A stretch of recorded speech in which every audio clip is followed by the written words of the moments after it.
Okay. Now I know some of you wish I'd shut up already because I can be pretty intense when I get to talking about this stuff. But, and especially now that Democrats, we have the here and now to think about more than anything else.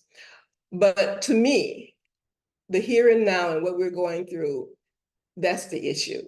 The Republicans have demonstrated that they fare better when citizens are history, geography, and civics illiterates. They've mastered how to exploit the apathy and cynicism of Democrats.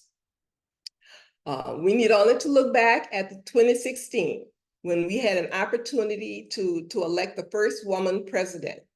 Now, even though we lost the electoral college vote, the electoral college count, we still allowed that noise about Hillary's emails to actually shut out our voices. Even though Hillary kept reminding us about the danger a no-show voter or a blank vote could impose on women's reproductive rights and voters' rights and climate change and everything else. She was right about all of that, but we weren't listening to that. We were listening to the noise, and too much listening to that. So too many voters didn't in my mind, too many voters didn't have what I like to call a frame of reference to offset all that ignorance and that cynicism that, I don't know, we as Democrats seem to just zone in on at the most inopportune times. We didn't have enough critical thinking to offset all of that noise.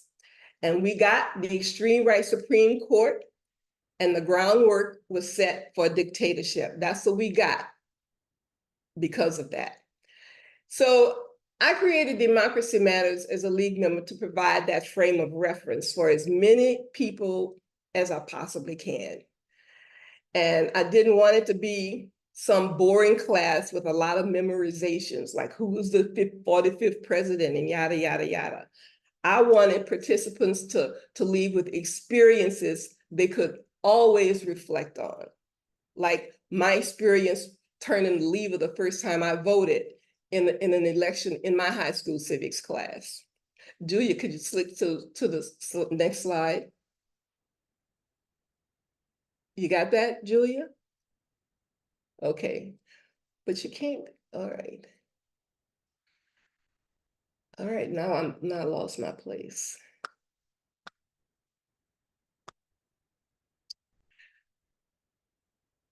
Wait a minute.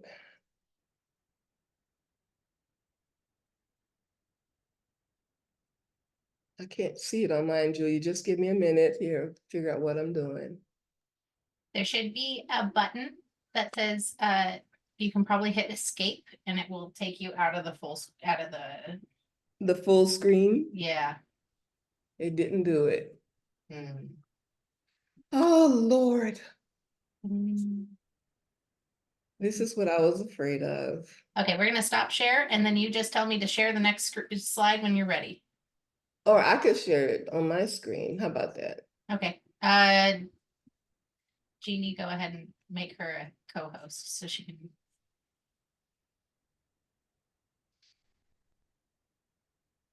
Share her screen.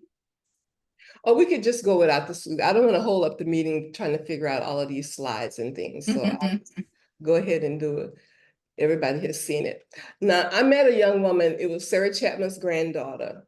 And I talked to other young people, and all of these people told me that they don't participate because, one, they don't know how, two, because they don't know what to believe because politicians and people like us talk too much hyperbole, and three, no one listened to them. And that's when I realized that the league had solved those very problems for me and provided the tools and the platform to address those issues for me. And so that's when I decided to do the Democracy Matters Civics course. But to forge ahead with that, I knew that you have to have collaborations and partnerships. So what I did was I found agencies that have the same mission and goals as the League does, to educate and to advocate for and to sustain a democracy. And they have respect for the human dignity, and they value diversity and inclusion, and they support citizens' input and involvement in local government. And I added that to the League's mission, it was established in 1920 to encourage informed and active participation in government. And it works to increase understanding of major political policy. So when you put those things together, you get a strong democracy through informed voters. But for hands-on civics activities to reach today's tech generation, we had to find something to do. So, and that's why I needed to collaborate with these other agencies. But believing that the primary source that is dismantling our democracy is ignorance, I selected the League program that required thinking as well as doing. Because after all, democracy is not something we have, but it's something we do. And Democracy Matters raises the awareness and it sort of facilitates good citizenship. But it also had to do something else, in my opinion. It had to help create and develop critical thinking and active listening skills, communication skills, and it had to provide some sort of community mindset. This is what hands-on does. This is what it does. So the 3 programs I chose that are already ingrained in the League's policies here is Observer Corps training, which is why and how to participate in local government and board meetings. And I decided that local government was most important because when I surveyed some of the students I was working with, this is what they wanted to do. They wanted to have an impact. Well, like I tell them all the time, you can't go to Washington, D.C. and tell President Biden that your school lunch sucks, but you can go to a school board meeting and have that happen.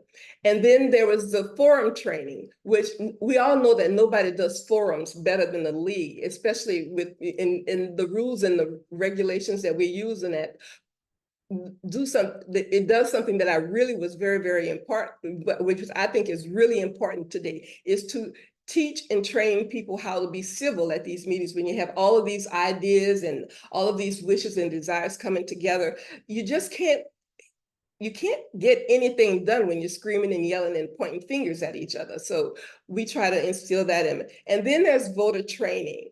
And with the voter training, I thought hands-on would be good. I work with the voter registrar to make sure that voters are not trained the how, when, what, and where, how to register to vote, as well as the how, when, what, and where is to actually cast that ballot. And then we got the voter training, actually working at the polls to work with that. Now, to impress upon participants the value of their voices, I determined that the program's activities had to show them where and how to be heard. And the League tool to achieve this is called Observer Corps, and as in observing our government in action. And the hands-on mock city council board meeting is an integral part of the Observer Corps training that Democracy Matters training offers. And this activity gives participants the opportunity to actually engage with the elected officials and sort of get away from that myth about these people are untouchable, they don't work for me, I don't understand them, I don't know them. And also, but to give them some practical do's and don'ts on how to be heard in the government meeting. And this particular training is absolutely awesome. It really, really is. And I can't tell you the hands-on experience on the students when they leave that they're ready to start their own Observer Corps, because it's a structured way to go to a meeting. It's a structured way, I train the students from everything on how to determine what meeting meets the need that you want to talk, the issue that you want to address. In other words, you don't go to school board talking about school lunches, and you don't go to you don't go to the city hall talking about school lunches, and you don't go to the school board talking about potholes. You make sure that they even understand that. They learn the difference between at large and and district. They learn how to determine what district they're in. It's all right there on the internet, which they love. And they learn how to recognize what to talk about at these meetings, that you can't go to a meeting where a topic is not on the agenda. But if you want something on the agenda, how to do that. All of this is taught. All of this is taught. And then they get to actually do it and to perform this activity in a mock city council meeting. The sunshine laws, they learn about even not just how to go to these meetings, but they learn that there are laws that give them the right to go. The Brown Act, I mean, you can't imagine. The first time I did this session, the one topic that seemed to register with all the kids was when they learned about the Brown Act. And I couldn't believe that. So that's when the next time I did it, I solicited Nolan Sullivan. I says, Nolan, you have to come up with an exciting, interesting way to teach the sunshine laws. And he came up with a really fun way, and it's a video that we use now in all of our sections. But the most important part about this is the civility training that they get, but even more important than that is the interaction with the elected officials. And with that, I just have to thank the elected officials who have worked with me throughout this whole thing. Jeanette Wiley, Sarah Chapman, Jason Roberts, Nolan Sullivan, Mike Silva, Laura Wilson. She was the very first, she set up the first mock. She set the precedent on how we would present these mock city council meetings in Suisun City. Alma Hernandez has not wavered from that. I can't, every time I call, she shows up. Princess Washington, the students I work with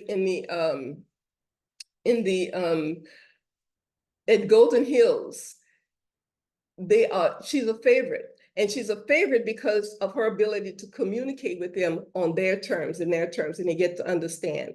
Wanda Williams with the Board of Supervisors. There's a big event coming up in April where Wanda will be working with SYC students to have a mock Board of Supervisors meeting.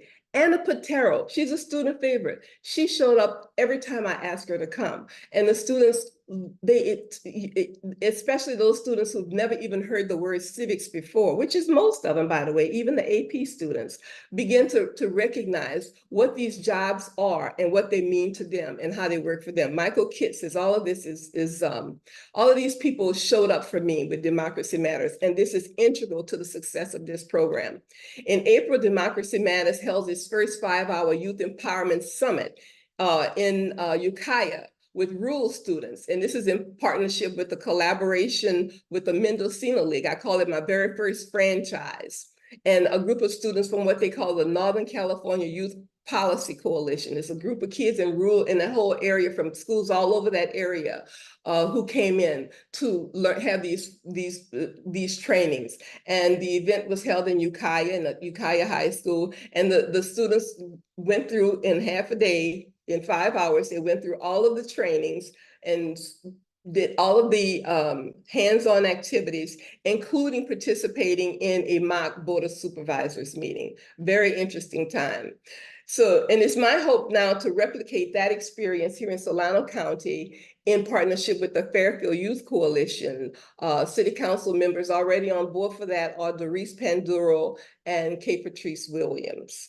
So you see how I can't thank all of these people enough for answering my call and showing up, because you just have no idea how many of the students we reached remember these people, remember these elected officials and what they said about their work and how their work actually impacts them. And that's what we do with the Observer Corps training. And the hands-on activity for that is the mock city council or board meeting. The second training is the how to attend, participate, and organize in a forum. Now, what happens here is nobody does forums better, candidate forums or information forums about anything better than the league. And it's because of the way we do it. Everybody gets the same amount of time to speak to answer the same question. There's a timekeeper. Nobody goes overboard. The candidates can't instruct each other. So you can't talk to each other and back and forth, to put you into that argumentative frame of mind. So what was important to me about this was that if you get students to understand what a forum does, this is just one more way for them to learn how to make a good choice, to make the right choice, an informed choice. One more way for them to get information that they need. It was important for them to learn what happens at a forum so that they can learn. So the student-led forums that we produce were the students determine the topic, they determine the format, how were they going to do it. They selected a question committee so that we can make sure that the questions are formulated and the questions that the public ask are screened so that we don't have redundancies and no gotcha questions out there.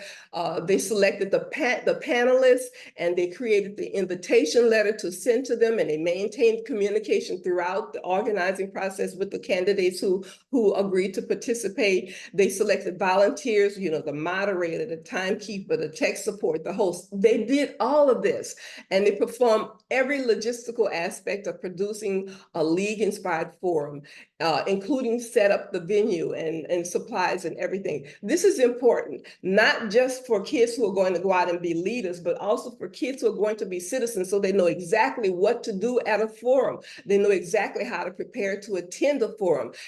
And it's super important for those students who want to be leaders and actually run a forum.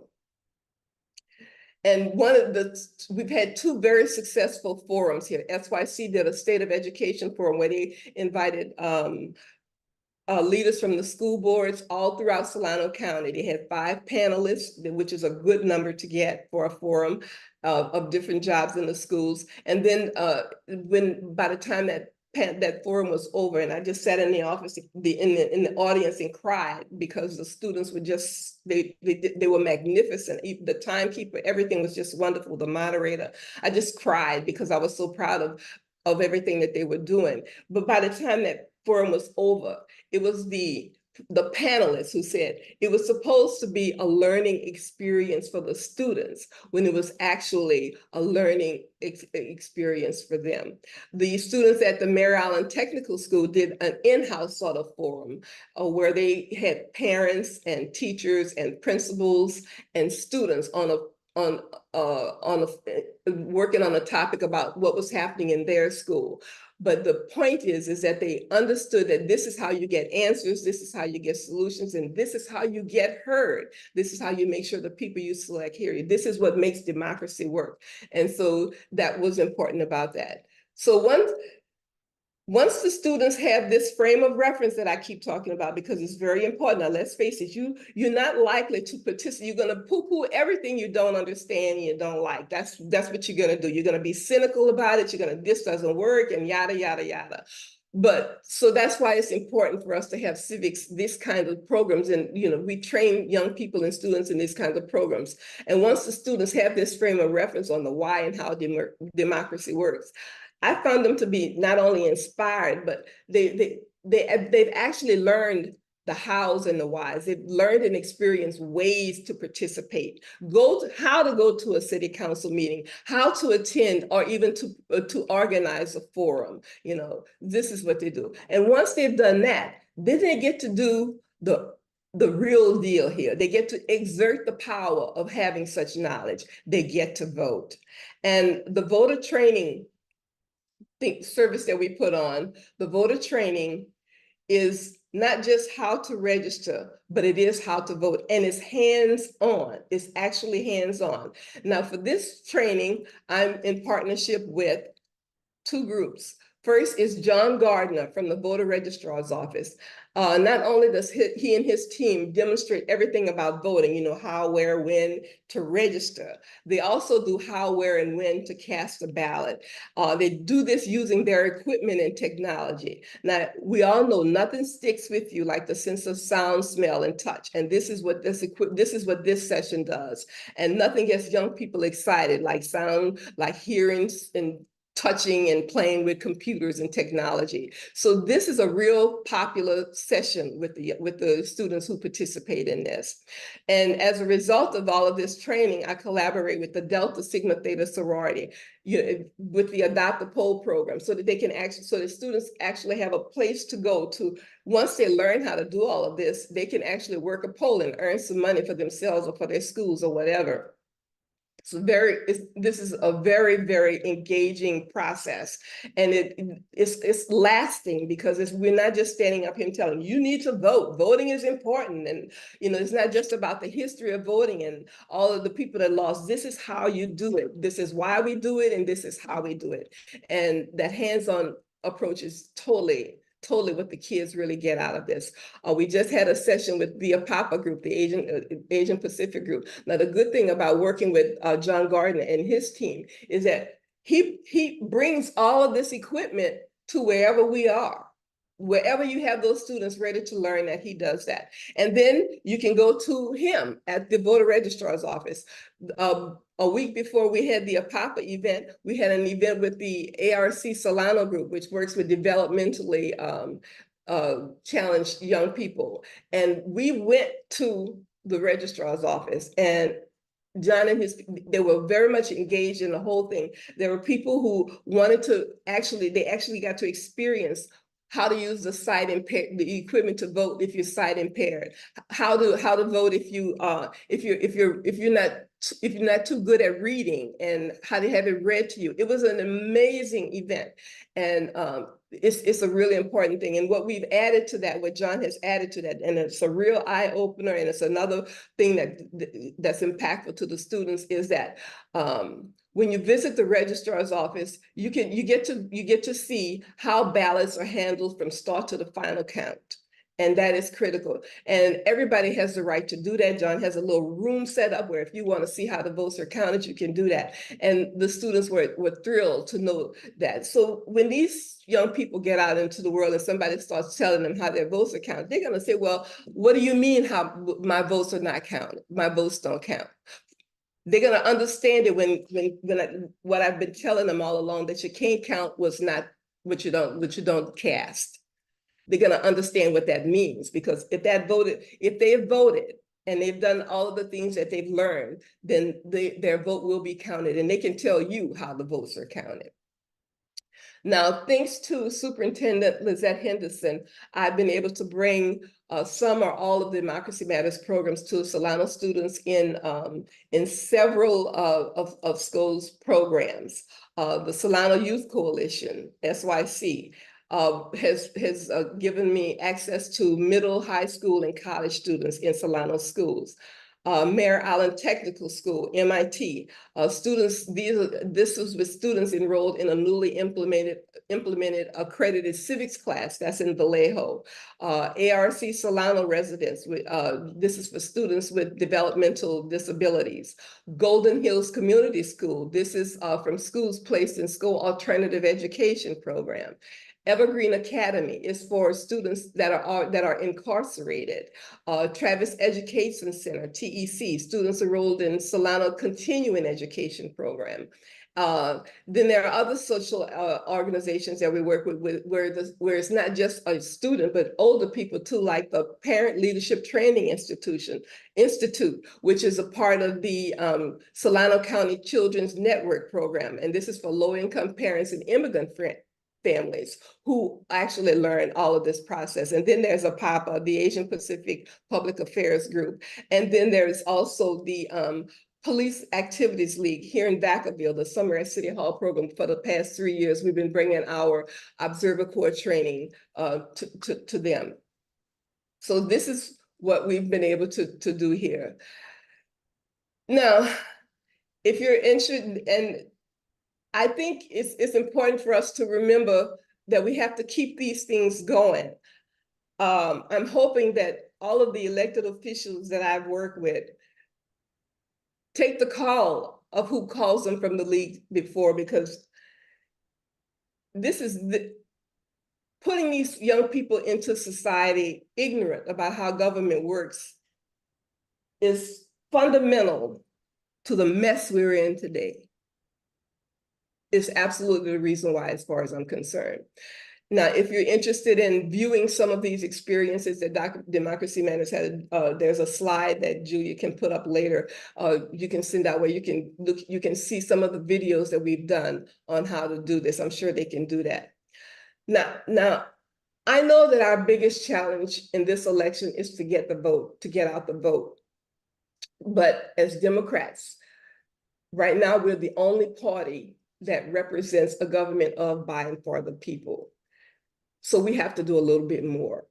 We have to show people, teach people that democracy fails when they don't participate. You can't have a government of, by, for the people and people don't participate. So we have to find ways to present that frame of reference that pushes them to think as well as to act. Because remember, democracy is not something we have, it is something that we do. We have to show them that democracy matters, that the only way to get around its nuanced flaws and somehow how it works so slowly, we must keep sight on the promise of democracy, promise of life, liberty, and the pursuit of happiness. We have to do this despite the imperfections. We have to do this despite the humanity of our candidates, of our leaders. These are people, and nobody is perfect. We aren't perfect, but we have to be as informed and as engaged as we possibly can if we're going to keep the promise alive. And that's what Democracy Matters is all about. And that's what it's been for me. Perfect. And so we have 2 questions for you. Do teachers offer extra credit for students who participate and attend a forum? Some teachers do, yes. Okay. And then how many students approximately have gone through these trainings? We average mostly, I will say, between 15 and 30 students per session. And we've had at least 2 sessions with all of the students and all of the groups that I've talked to. And do you have a successor who's taking over for you yet? Yes, and I'm counting on all of you to make sure that somehow we keep making sure that people are learning about civics. It's just so that important. And I can't thank you guys enough, because throughout this whole thing, you've given me an opportunity to do what I do: preach, teach, and whine. And for the past 7 years, I've been able to do that full scale about Democracy Matters. And as a result, I personally have grown, and in some instances, I've actually evolved as a person and as a citizen. And I won't forget that. And I'll always reference the impact the Northern Solano Democratic Club has had on local politics, because that's what's key right here. The other side has been organizing locally for years. And I mean, we sat back and let them get the Supreme Court, and we let them take the flag. But we have to speak up, and we have to teach up. So, but the Solano Northern Democratic Club, I mean, you're pretty cool. You rock, and I won't ever forget that, because you've given me a chance to do it, and you've given me all kinds of support. The elected officials in this club have actually made Democracy Matters. And I'm telling you, I can't go a day without some group, some organization calling to either say thank you or when can we use your services. Ian, you have your hand up. Yeah, I just want to say, I think you've done an amazing job. I think you've butted yourself up against 40 years of high school football coaches trying to teach high school civics, right? Yeah. And so those of us who, I mean, I've sort of tried to do what you've been successfully doing for 20 years on the union side. So I've been working with like younger union members, and they come in and they see a 60-year-old white straight guy, and the first thing I think is, oh hell no. right? And the second thing they think is, I've been told by everybody, including my high school civics teacher, that both parties are exactly the same. Right. And so it's really hard to get over that hump. And so what you have been doing, if you can like rub some of that mojo on somebody else, oh my gosh, God bless you. Because I mean, I was able to convince a handful of people, but you have been doing such an exceptional job. It's amazing. Thank you. Thank you. Before we go on and do any of our business portion of the meeting, I would now like to ask if there are any other members who would like to take a moment to speak directly to Alice after writing about her wonderful curriculum in the newsletter. Of course, you now know that Alice is going to be leaving, and she's going to be leaving fairly shortly. And this is our opportunity to share our thoughts about her impact on our club and community. And if you'd like to speak briefly, and when I say briefly, like less than a minute, we ask that you raise your hand, and I'm going to call on you, and Julia is going to be our timekeeper. And we have a lengthy agenda, but we think this is really important that we take this opportunity right now to be able to share our thoughts and feelings with Alice. So I'm going to just start at the top. I'm going to call on Rita Deanda. Sorry for not having the video, but my computer's acting up. Thank you, Alice, for everything you've done. Not only does she do the civics and get people involved, she's active in the community. She sets up pop-ups at our local parks. Any event I go to, there's Alice. I will miss you so much. I have really appreciated knowing you, and please, like someone else said, pass the mojo on to somebody else here in this community. And I know you're going to do fantastic things. I'm just sorry to see you leave. Thank you. Thank you, Rita. I'm going to call on the Carters next. Well, as we said, we voted and you can't go. But if you are going to go, we've been certainly just amazed at the level of energy and expertise that you've provided in putting that program together. The youth piece is so critical to the continuation of our democracy, and you've been there. And we're going to miss you, but I keep thinking, as sad as we have been upon hearing that you're leaving, I was telling George just the other day, oh, she's going to kick butt when she gets to Georgia. I can already tell. I'm going to hear about Alice when she's in Georgia because they need help. So congratulations on I mean, it was a hard decision, but congratulations on all that you have accomplished while you've been here, because it's been amazing. Thank you. Thank you, Marlene and George. I'm going to call on Wayne Chrome. Alice, I'm going to miss cooking with Alice. Those were so much fun, in such a unique way to get us to know in a much better and more intimate way people that serve us. And it was you that did that, and it's been a lasting mark on how I view folks doing political work here in this county. So I wish you so much the best, and we're going to miss you like crazy. Thank you. Thank you, Dwayne. I'm going to call on Sarah Chapman. Thank you very much. I can't say enough about Alice. And give me an extra minute. When I became active with the League of Women Voters and with the Democratic Club, Alice was going full blast at the time.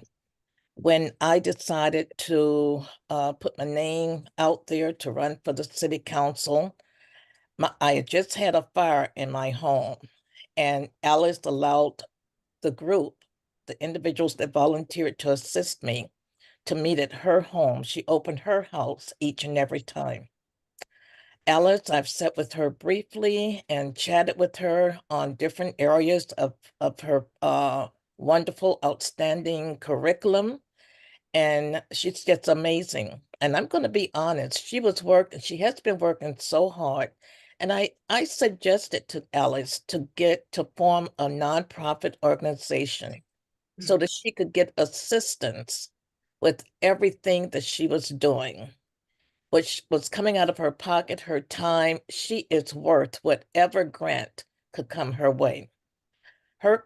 What she is doing for our young people, I'm getting chills right now just thinking about seeing her in action.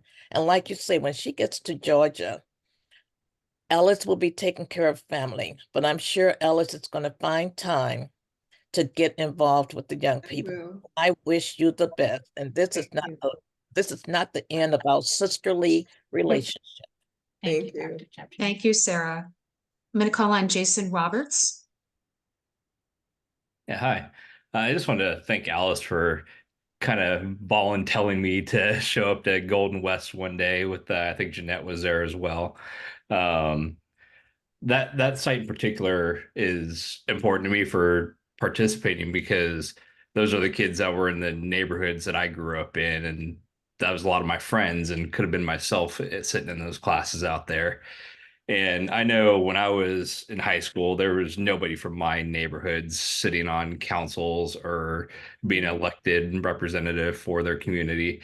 So I think going back and showing them that, yeah, you can get out of that community, you can do something with yourself, is important for those kids to see, because I never saw that at all growing up. So I just want to thank Alice for getting me involved in that. And I will continue to do it with whoever's taking charge after you on it, or if you want to send me the points of contact, I'm more than happy to coordinate with Golden West and Vaca High, since it's across the street from me, and do what I can with them. I will do that. Thank you, Jason. I'm going to call on Don Lowry.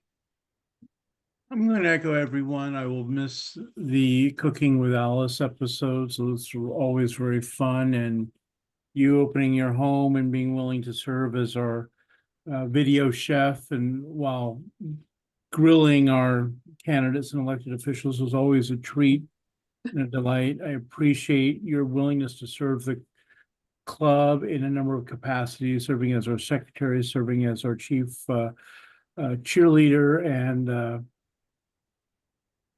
motivator. But one of the things I'll be missing on a personal level is being able to give you feedback when, you know, the next book comes out. I'm looking forward to it. You can still do that. I'm not, I'm just moving. looking I'm forward not to it being dying. published. So good luck to you in Georgia. I'll just point out, you know, if the weather gets too hot there, you don't like it, you're always welcome to come back. I'm sure we'll find. Thank you for all that you've done. Thank you. Thank you, Don. Marilyn Farley.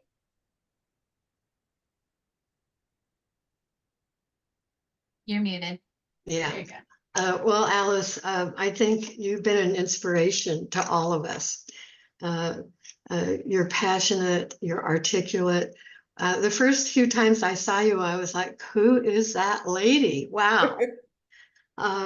Because it comes naturally to you to express what you're feeling, what you're thinking, and how much you care about the community and about our democracy. And when you say democracy is what we do, I think you embody that. And it's going to be really hard to replace you because you have some unique skills. And we're going to miss you, but we're going to miss what you do for all of us too. So Thank you. thank you. Thank you very much. Thank you, Marilyn. Marion?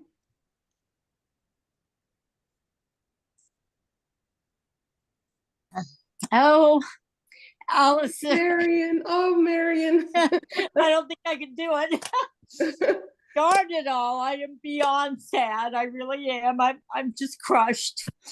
But I understand. But you know what, my friend?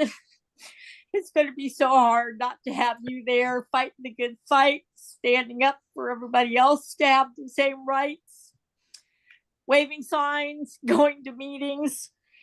I can't imagine. I'm going to miss you so much. But Yeah. I do understand your desire to be with your family, and I wish you joy.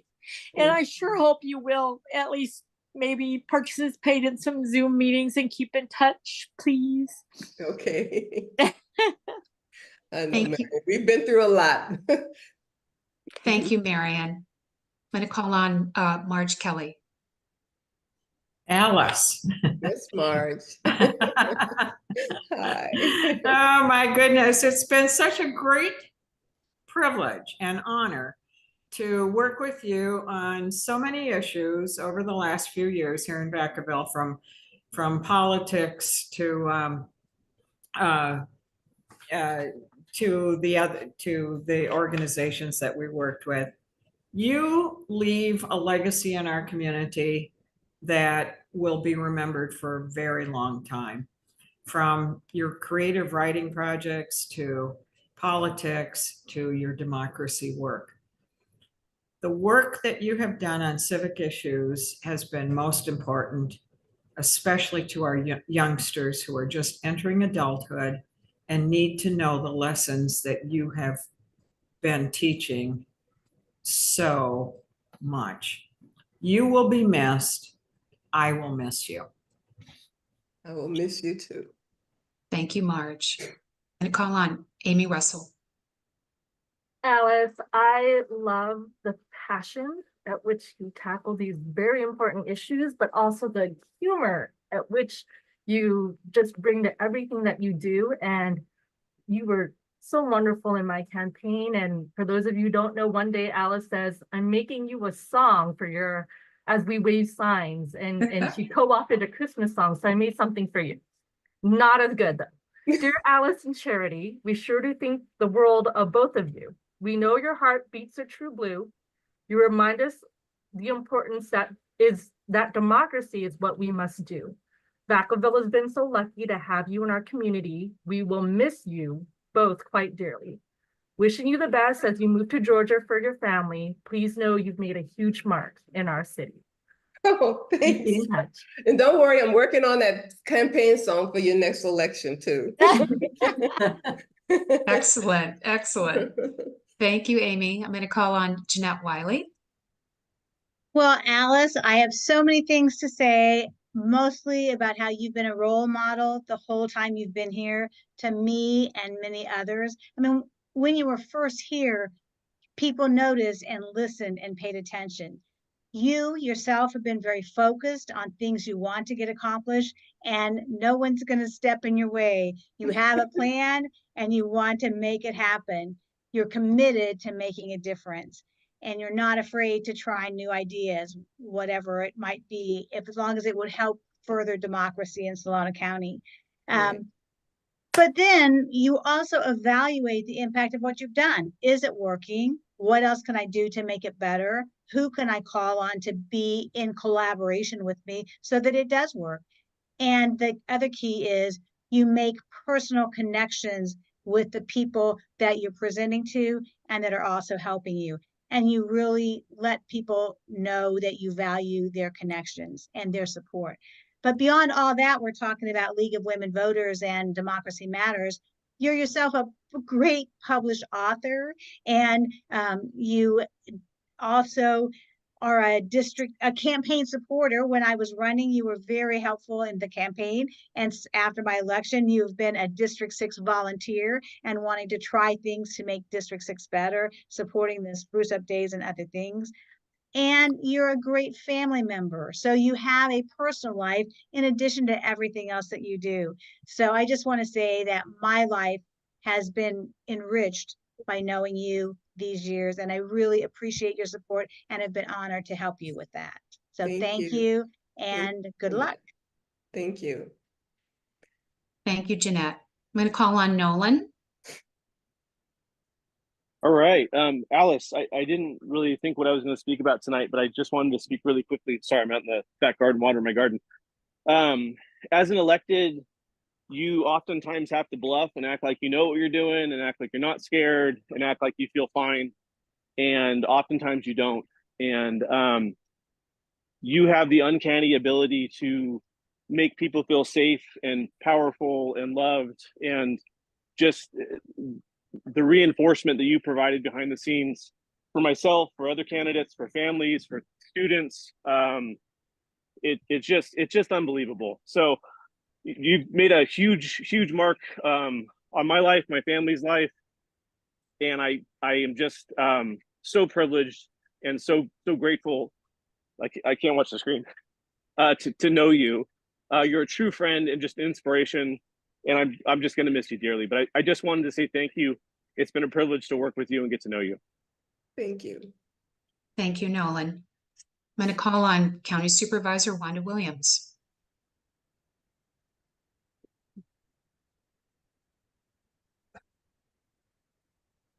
Wanda, you are muted. There we go. Oh my gosh, I don't know how to work it on this phone. Well, I want to start with this. I didn't know you were leaving, so my heart just fell in the pit of my stomach when I heard that. So I'm gonna miss you dearly so much. But I want you to know, I definitely come to the ATL. So when I'm out in Georgia, stop on by. I'll let you know where I am. And I'll be back for the SYC program in April. That would be the first one, and I don't want to miss it.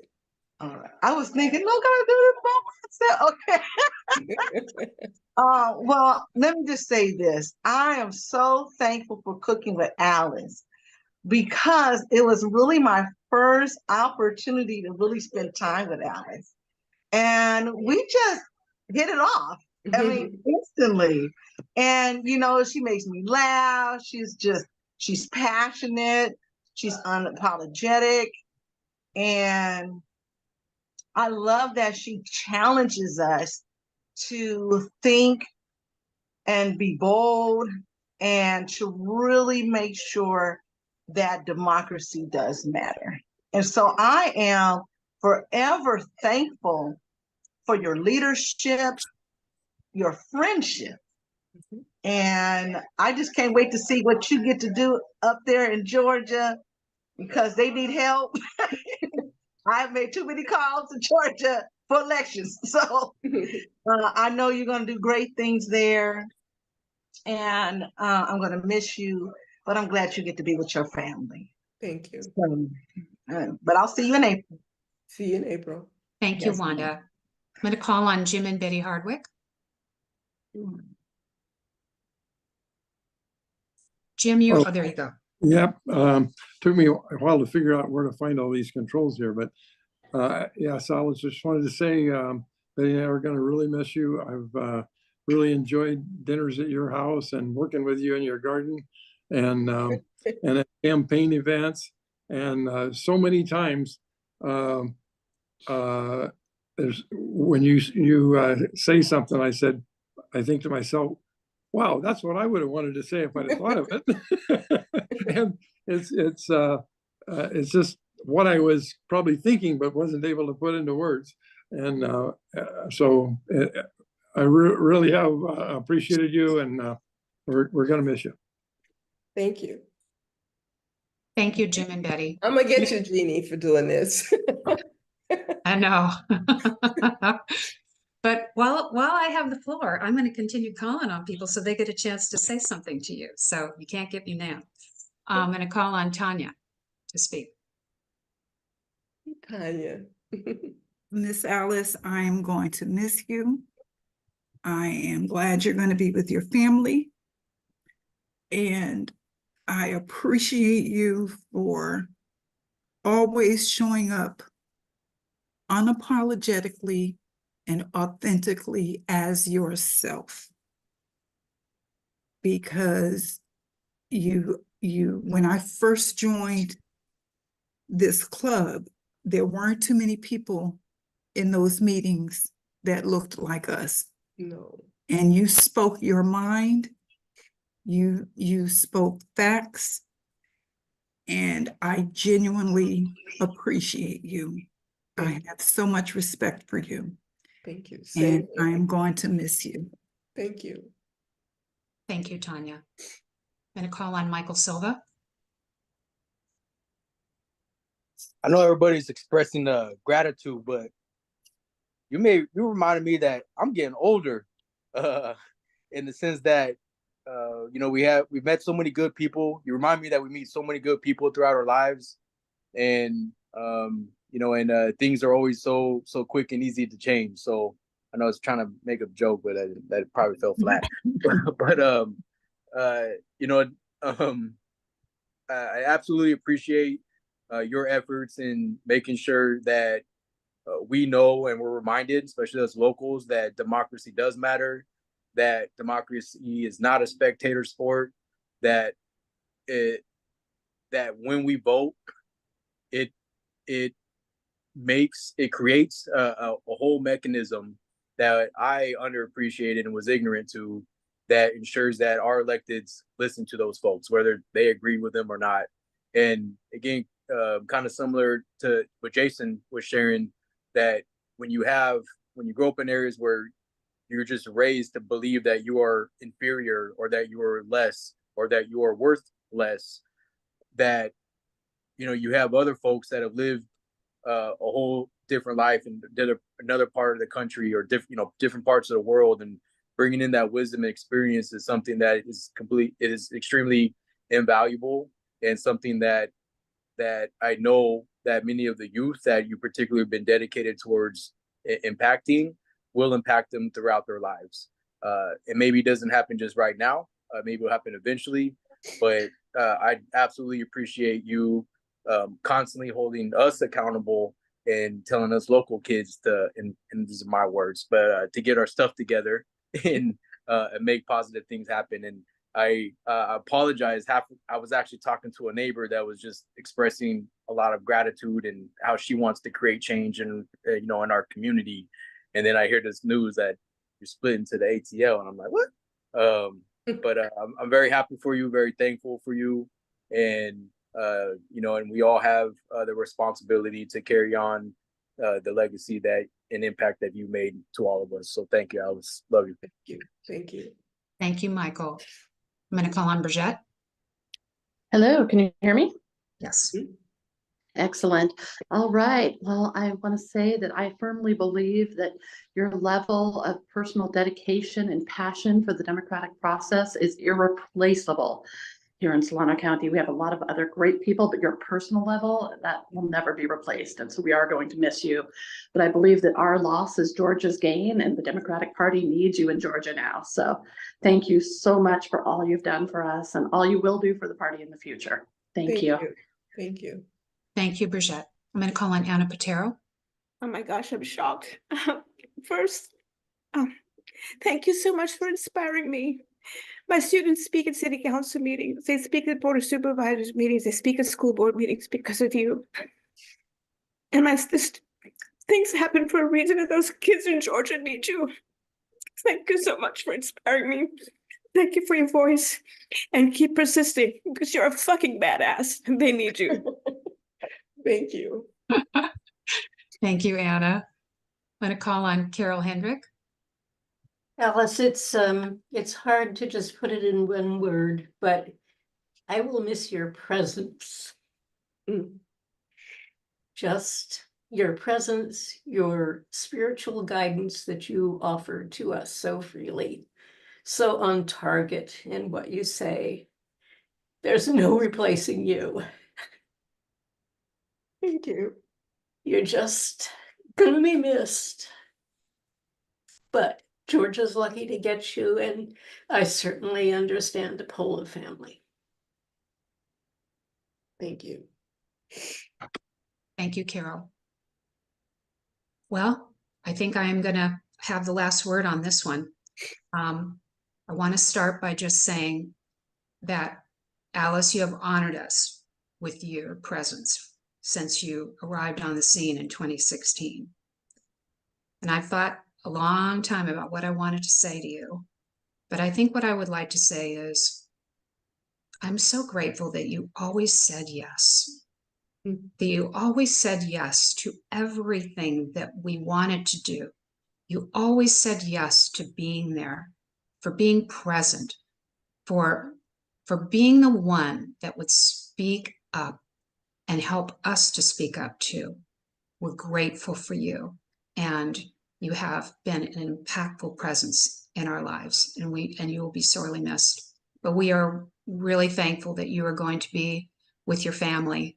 And we know that the Pola family is strong, and your family is rejoicing because they know that you're coming.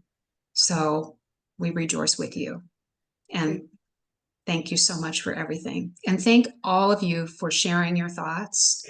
I appreciate all of you being here tonight to be part of this so that we can let Alice know how we feel about her. So thanks, everyone. And now I'm going to take a big, deep breath. And we're going to start the business portion of our meeting. Thank you for hanging in there. Have a hand up. Oh, I'm sorry. Did I miss one? I'm sorry. Ian, do you have your hand up now? I do, because I actually made a motion, seconded during the discussion. My motion was I'd like to move that Alice be named a lifetime member of the club and be permitted to join meetings via Zoom when she's able. It was seconded by Bob Panzer, so I'd like to see that voted on. All in favor of making Alice a lifetime member and welcome at every meeting we hold from now on? Please raise your hand. Aye. I would love that. I would love Aye. Excellent. Thank you, Ian, and thank you, Bob Panzer, for seconding that motion. All right. So earlier last week, you should have received the minutes from the June 10th meeting. And so Julia is going to present them briefly and see if there are any questions before she puts up the poll for us to approve the minutes.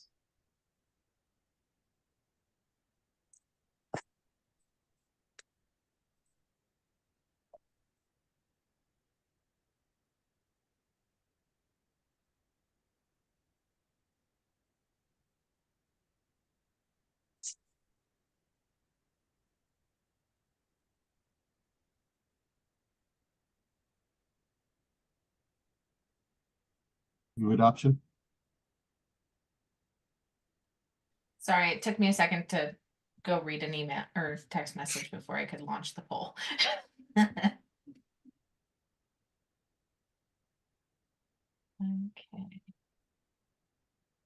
Couple more seconds left. And we're gonna open the poll now. Mona, you have your hand up. Oh, you forgot to take it down from the vote. You're muted, Mona. I'm having trouble with my computer, so I'm sorry. No worries. It was up from the vote previously. I'll lower your hand. Okay. There you go. Yes. You're good. I was trying to actually say something to Alice, but I couldn't, and yeah. Anyway, but I voted on the poll. Okay. Thank you. We're going to move on to items. Looks like we have passed the minutes approval. We're going to move on to items from the floor. Nothing has been submitted thus far. If there is anyone that wants to submit something, please do so quickly in the chat. And Julia, if you will watch for that, if there is anybody that's doing that. Yes. Nolan has his hand up on his phone. I'm going to try and get this. The poll keeps sharing. Sorry.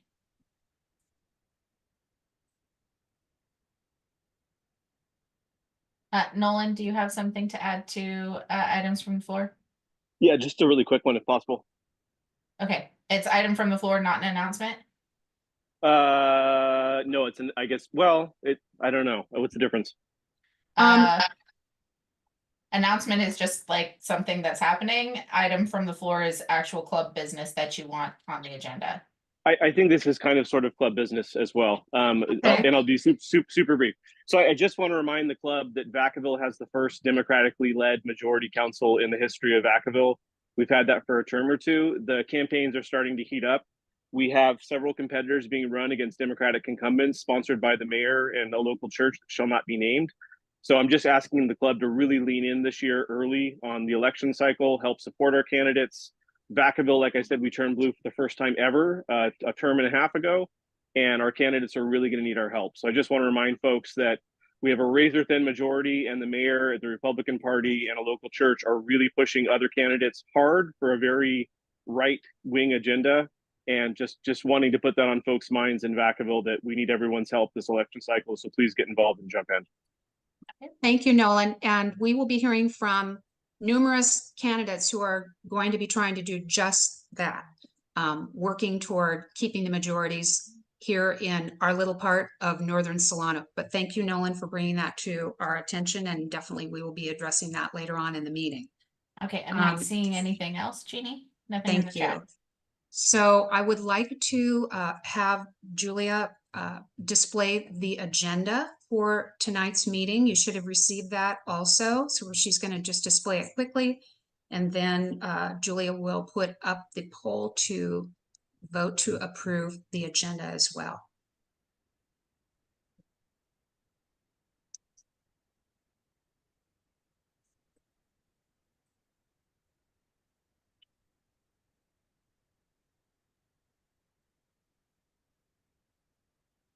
Okay. Couple more seconds and then we will end the poll. And letting the last stragglers go and ending poll now. Okay, it has been approved.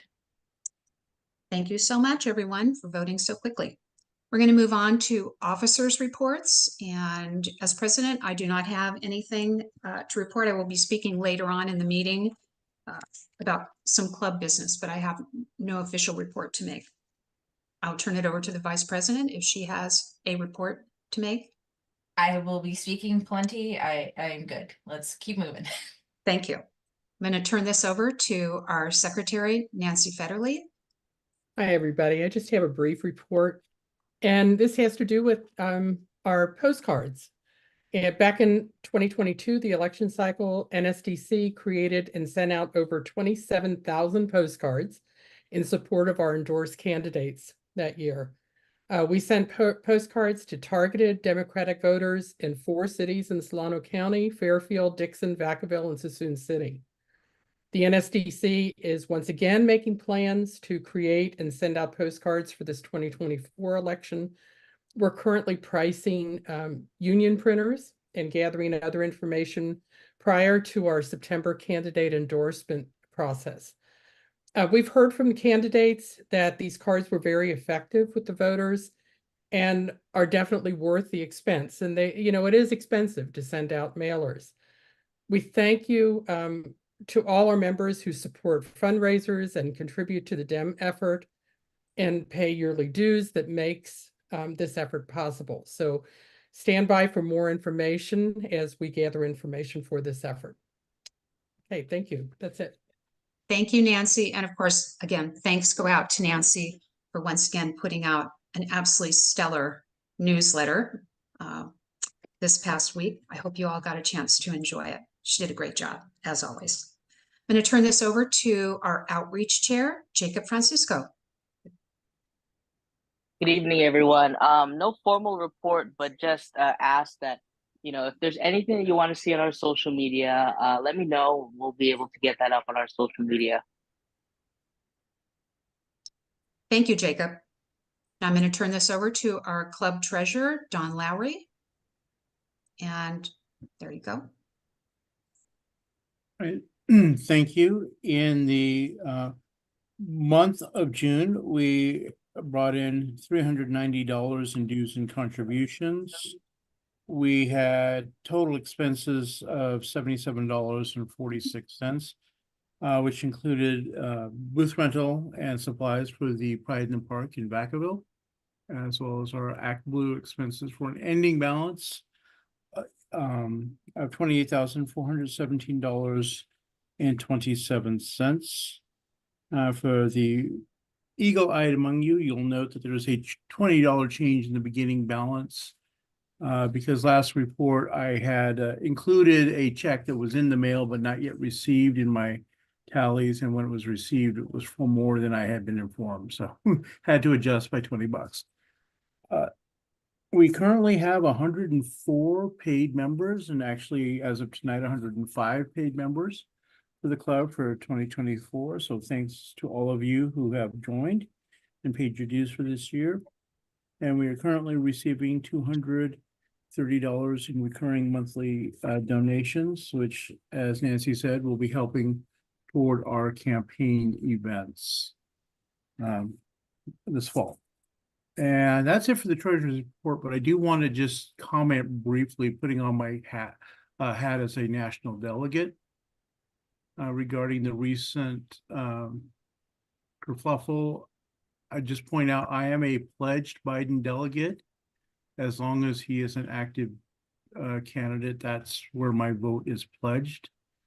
The second most likely option is that if he withdraws, he will designate another candidate that he'll ask us to vote for, in which case we'll have a nice pro forma convention. And of course, the third option would be an open convention, in which case I would gladly welcome anybody's feedback. I don't promise to follow it, but certainly will take anybody's thoughts into consideration if that particular circumstance comes to mind.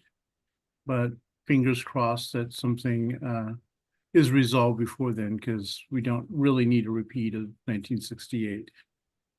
And that's all I have for the moment. Thank you. Thank you, Don. And we'll be hearing from Don again later on during one of the presentations during club business. We're now going to start by having Vice President Routson Thomas talk about the formation of an election operations subcommittee. Hey, everybody. So elections are coming up. We will have endorsed candidates for NSDC. We will have candidates all around.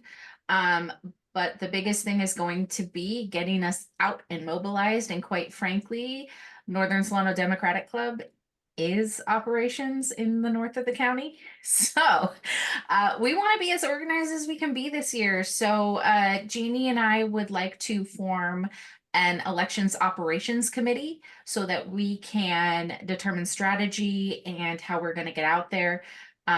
Also, I personally will be planning on doing coordination with other groups so that we can actually get on the same page as the unions, as some of the other groups around here who are also politically minded, and we can coordinate efforts where we agree and disagree where we disagree. But the biggest thing is going to be getting us out on the ground and really being as effective and coordinated as possible. So if anybody would like to join us, we did set a date for our first meeting. It should be loads of fun. You guys know how much you love doing this kind of stuff. So on July 22nd at 7 p.m., we are going to do an election operations subcommittee. Please feel free, we'll send the invite out to the club as a whole, but please feel free to join us. This is, quite frankly, one of the most important elections of our lifetime, and we might be saying that every 2 years to 6 months for a while now, but it is. And especially in this county, you see so much transition and so much of the ability to see things progress and be more inclusive and representative of what our county wants, rather than just a couple people who got into power because nobody said no. So I really want to see this year is the year that we are out there and and we're going for it. So join us if you can. Thank you so much. And you will be getting your Zoom invitation to the meeting. We hope a lot of you will come. It's going to be a really, really important effort that the club is making in connection with coordination with our postcard writing endorsements that Nancy talked about already. We have lots of moving parts, and we need to make sure that we are organized so that we can pull all those parts together. So thank you, Julia, for volunteering to work on that really important aspect of campaigning. Well, now I'm going to switch gears a little bit and talk about the Solano County Democratic Central Committee's upcoming fundraiser that's going to be held on the 27th of this month. And it's going to be called a summer soiree. And there will be light bites and libations served. The tickets are $45. It's going to be held at 219 Essex Way in Benicia. The speakers will be announced soon. There are sponsorships that are available to support the Central Committee. The sponsorship levels are $500, $250, or $100. And the money that the Central Committee raises is going to be going to, again, support elections that are coming up, and they need money to be able to do their own kinds of support. So I'm hoping that we get some representation from the club. I don't have an ActBlue link to share with you as of yet, but that will be shared with you as soon as possible. And I am hoping that we can be a sponsor for this event and would like to propose that we give up to $500 for a sponsorship for this event. But would like to see if anybody would make a motion to support the Central Committee, and then that supports all of us too. Yeah, I think that's a good idea, Jeannie. I would move to, for the club to have a sponsorship, however you say that. For the That was Central. fine. That was fine. Thank you, Marion. Can I have a second for that? I second it. We'll call a second. Thank you very much. Is there any discussion on this this motion that's on the floor right now? So what does the $500 get us? Do we get a table? Do we, what? Kathy, right now we are actually waiting for more specific information about what those what the sponsorship levels will give us. And I'm apologizing to you because I never like to come to a meeting without the information, but I don't have it. But I am waiting for the group, the fundraising committee, to meet, and I'm sure that those details will be given to us and they will be given to the club as soon as possible. And I'm apologizing to you, Kathy, for the fact that I can't give you a specific answer. Well, that's fine. I was just, is there going to be a, you said it's the 27th? Yes, it's going to be in the backyard of one of the members of, I think it's the Progressive Dems of Benicia. I believe it's one of their club members that has generously offered their backyard. So it's going to be lovely. I think it's in a house that's down near the water. So I think it's going to be really a beautiful event. And as I said, it's a fundraiser that's helping to raise money. I think that they're using the funds, if I'm not mistaken, and other Central Committee members that are here can correct me if I'm wrong, but they will be using the funds that they raise for their door hangers. And that's a big push that they're going to be making as we get closer to the election. So there'll be a flyer out soon? I'm sorry? There'll be a flyer out soon if we want to get tickets? Yes, yes. All right, I thank you. see Jeanette has her hand raised. But when you find out the details, we'll probably do it like we've done in the past. So the club pays 500, but then if a member says they want to go, then they would pay what they would have paid, and then the club just pays the extra. Is that correct? I mean, that's how we've done in the past, if there's a thing. Yeah, I think that we did that for all the other fundraisers that we've had sponsorships. We are have been just waiting for the information to come to us as to what those sponsorships actually entailed. And then if people are interested in getting tickets, we will have something in the chat that goes out to you tomorrow, and you can actually let us know if you'd like to be part of that. And then we'll make sure that we get that ActBlue link out to you ASAP once we get it. So thank you. We do have a poll that I'm going to ask Julia to launch to give approval for up to, it is on the 27th of this month, which is a Saturday, and it is at 5 p.m.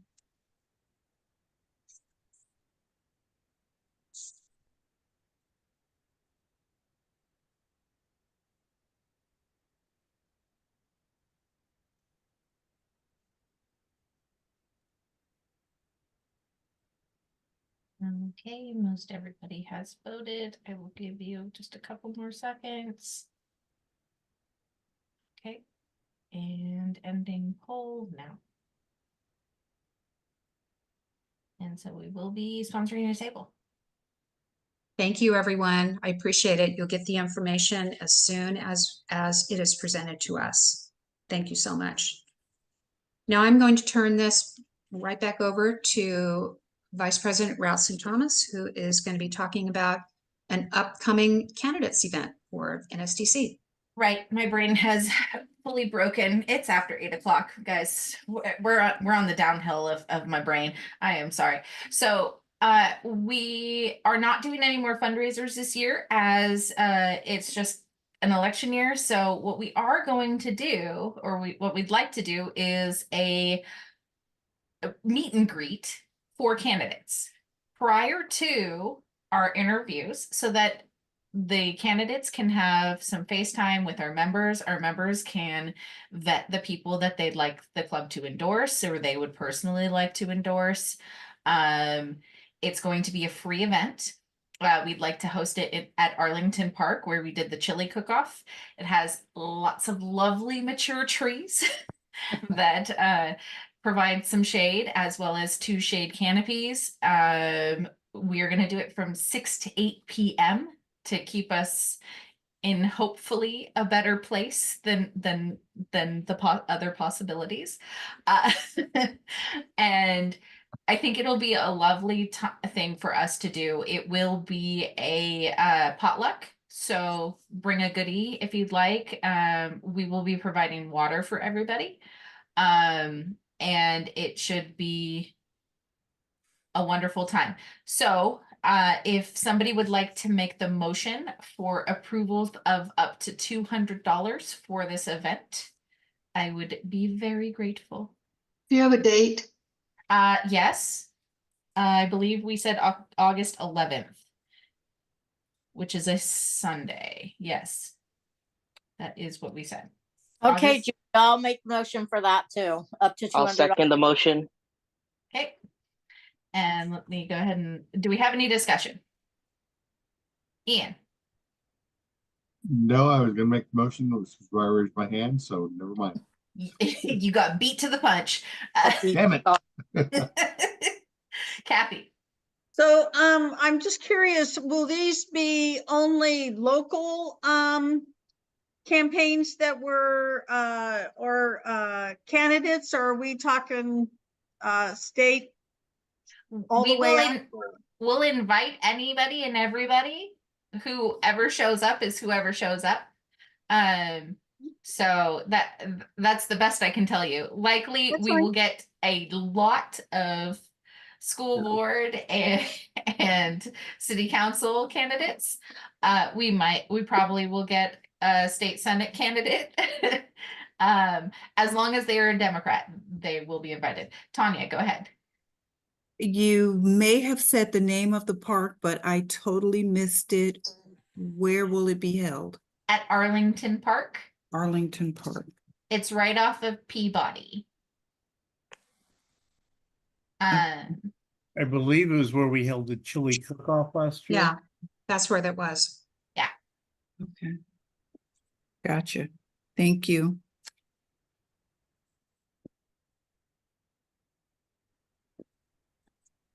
Okay, since I have no more discussion, I'm gonna go ahead and launch the poll.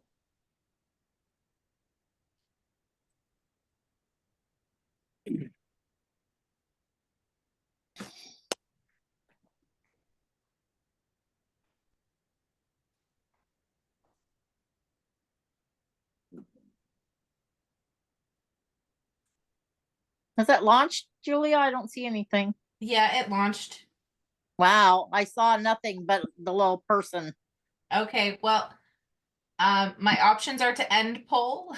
So, you can go ahead and, I'm gonna say your vote won't matter. Gee, thanks. Well, we're good. We're gonna have a meet and greet. I'm not gonna say your vote doesn't matter, but it was an overwhelming support. So thank you all so much for your support of this. I'm really excited for it. Jeannie, back to you. Thank you so much.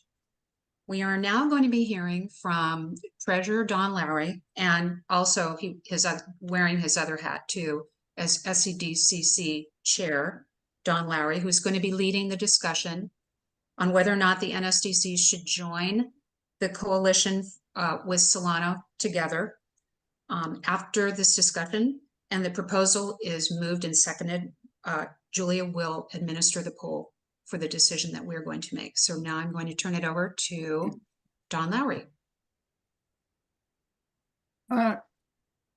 Thank you, Jeannie. The request, and my understanding of the request went to our president a while back, inviting the club to follow up its previous vote in opposition to the East Solano Plan, California Forever Plan, whatever they're calling it this week, to join the formal coalition in opposition to that effort. And my understanding is that participating in the coalition includes being involved potentially on their joint planning group, as well as of course, providing volunteers when asked and engaging in other such activities. And potentially supporting them financially.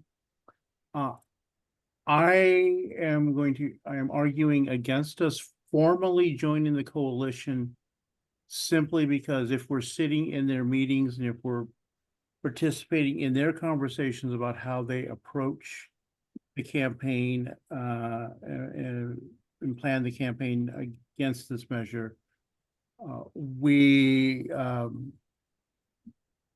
cannot do our own independent activity in opposition. The presumption is that our activities are coordinated, not independent. For the last few cycles, we have done independent expenditures primarily and independent activity on behalf of our candidates in ballot measures where we're supporting. And I would prefer us not to have an issue with that come up. That does not mean that we cannot remain in opposition, does not mean that they cannot list us as an opponent or as an endorser of their position. Simply means that we would not be participating in their formal structure. And certainly individual members of this club or individuals that come to us want to share information about the coalition's activities and invite club members to participate, could certainly do so. It's simply our body as an organization would not be a formal part of their coalition. That's my preferred approach to this, that while we agree with their cause, we don't want to join their coalition at this point. So I urge you to oppose the request. Thank you. So Don, that is the motion. Are you making a motion to do that, to propose that? I think I lost Don.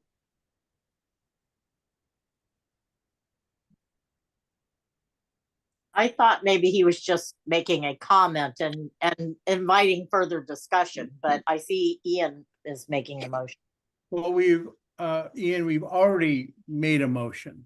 We've already adopted a position against California Forever. Yeah, we already voted in opposition of what they were proposing. So that's done. The issue is that campaign finance rules, basically, if we are perceived as acting in coordination with a candidate, which in this case includes the ballot measure, it makes it very difficult, if not impossible, for us to act independently. So that's the caution there. And again, this is not prescribing individual members from joining them and volunteering and donating to their campaign. It's simply us as an entity not becoming a formal part of their coalition is my proposal. I see hands. I do. I'm going to start with Kathy Fatinos. Kathy, you are muted. I just always continue to have a hard time to believe that. So I guess I hear what Donna's saying and agree with it, but is there any rationale out there at all why we should agree to be part of their coalition? Well, I think that we actually have a couple people that have their hands raised who probably would like to answer that. I'm going to ask, I see Dwayne Chrome's hand is up, and I'm going to call on him. Thanks. Good thoughts, Don. I hadn't thought about the independent versus dependent and campaign financing. So Marilyn and I are both very active with the Solano Together Coalition, so I think almost all of you know. And the reason that we like to have as many people as possible as part of the coalition, because it's as many people as possible, to show widespread, very diverse support for the opposition against what Flannery is trying to do. So, I mean, the Progressive Dems of Benicia have signed on. And I love saying this. It's the Solano County Republican Central Committee and the Progressive Dems of Benicia have joined together in the Solano Together coalition. Where else has anybody ever seen this kind of coming together, along with the Farm Bureau and the Sierra Club and just so many different groups. I mean, Flannery is obviously, as you're all very well aware, I mean, they are spending millions of dollars in pushing their message forward. And we think our strength is in the numbers of people and the numbers of local organizations in Solano County that are opposed to what Flannery is trying to do. So we would appreciate your support. It's not dead critical. If there's an issue with financing and the FPPC, I'm a little soft on that issue. But again, I think that the more voices, the more people, the more organizations, the stronger we all look fighting these billionaires. So thank you. Thank you, Dwayne. Marilyn, did you want to speak to this as well? Yes, I'd like to speak also. I'm just trying to understand what Don is suggesting. Don, I heard you say that we could be the Northern Solano Dems could be listed as an opponent, but not participate in the structure. And that could be a solution to join, but to decline to participate in the structure. And I think it's up to this group whether they make independent expenditures or not, or whether the group as a whole chooses to make a donation to the campaign. Either one of those or neither, if that's what the group's choice is fine. But if you're taking a position of opposition, the best way to help us would be to agree to have your name listed as a member of the coalition. And if you wanted to refine the motion to make it clear that you're not participating in a way that would jeopardize your independent status, I think that could make some sense too. No one else has raised this particular issue. Can I just respond to that really quick? Because I think it would make things a little bit more clear for everybody. So basically, when Don's talking about us making an independent expenditure, it's our PAC. We're a super PAC. And so what that means is when we send out those postcards, we're not sending it out as NSDC, the club, made up of individual members. We are sending it out as the NSDC super PAC. And so with that, there are legal restrictions on how much our PAC can coordinate with any campaign. So if our club is coordinating with any campaign, and this includes candidate campaigns, initiative campaigns, anything, the coordination is what gets us into hinky territory. Then we would no longer be able to put them on the postcard because we would be illegally coordinating election efforts. And so we have to make the decision. Like the Solano Together can use our name. We can provide a statement. But what we can't do is provide coordination. We can't be on their executive board. We can't be going to the meetings as a club. Now, club members can do whatever they want, but, and this is where it also gets tricky, anybody who provides coordination level experience with any candidacy or any initiative or anything like that cannot be on the e-board when we're discussing the postcards or any of our efforts. Which is why we have all of the alternates, is because we, like, a bunch of us have to recuse ourselves. And so it would be very helpful to be on your slate mailer. Yes. I'd be in favor of structuring it in some way that would be possible. Yeah, so that's kind of the thing that I just wanted to clarify for everybody. So there are other hands. I will let everybody Yeah, else we talk. have a couple more people that have their hands raised. I'd like to call on Michelle Pellegrin. Thank you for your patience. Yeah, no, that's fine. So I, at some point, need to understand more of what Julia and Dawn are talking about, because it seems Byzantine to me and completely counterproductive. I mean, the whole idea of being a club is, and I thought the club and the club super PAC were separate.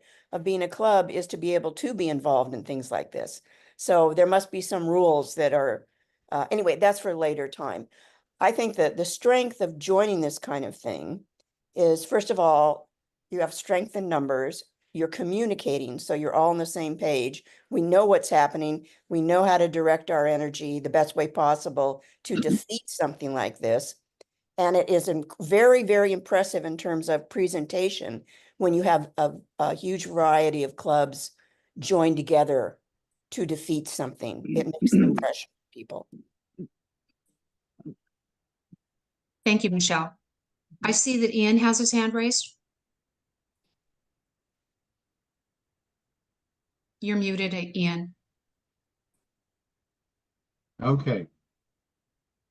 Yeah, I have a lot of problems with this. It's I think it's very, oh my gosh. I'm actually disgusted by the prospect.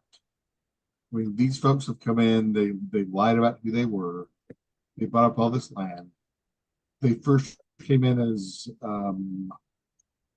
one group, and then it turned out 70% of the folks were going to vote against them. And now they're pushing themselves as a second group. And yeah, I'm sorry, I just don't even know how to go on. It's like, we need to vote no. No one just did vote. Yeah, we just need to vote no on this thing. It's like they decided that you're too stupid to understand water rights. And so they're sending us pictures of beaches that are like 20,000 acres. It's ridiculous. Agreed. Thank you, Ian. I appreciate it. Marion, I see your hand raised. Yeah, thanks.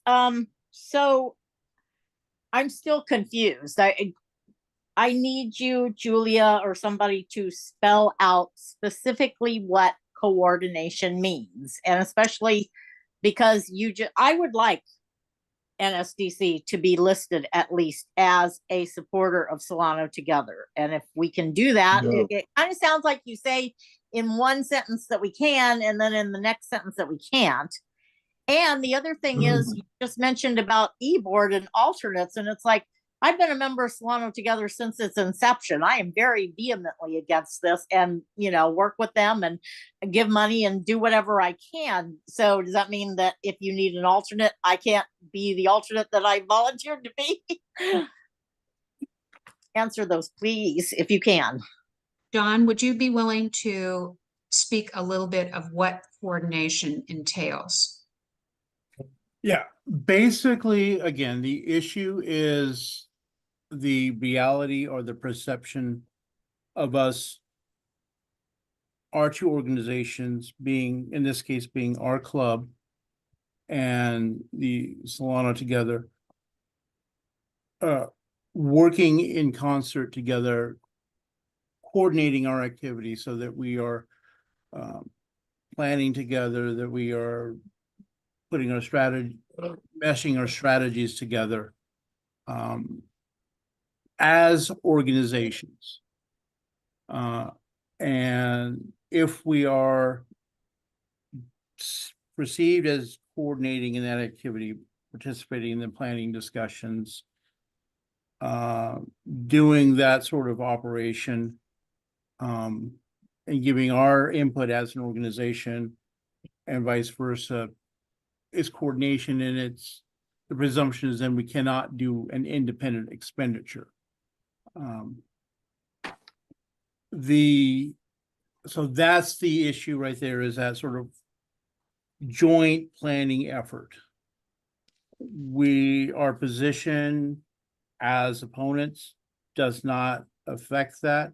What individual members do as members of the body does not affect that, except that, as we've done in the past few cycles, if and when this club is taking any action for our own planning, we will ask, Dwayne and Marilyn and anyone else who's an active member of the Solana Together Planning Group to recuse themselves to step out of the meeting, so to speak, as part of that planning.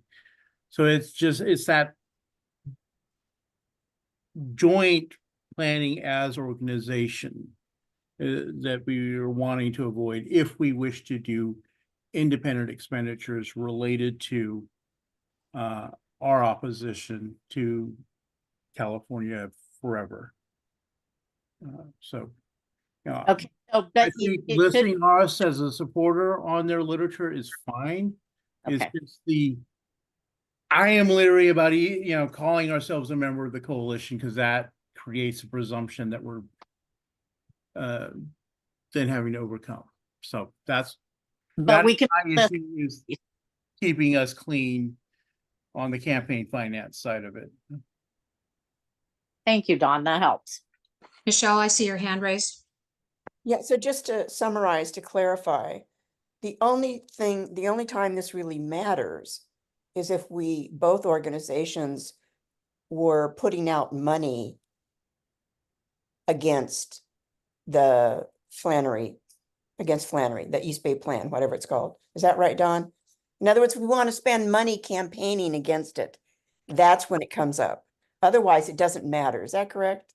It's the most obvious institution, but I mean, similarly, if we were actively coordinating together and jointly planning campaign activity, that's also coordinating.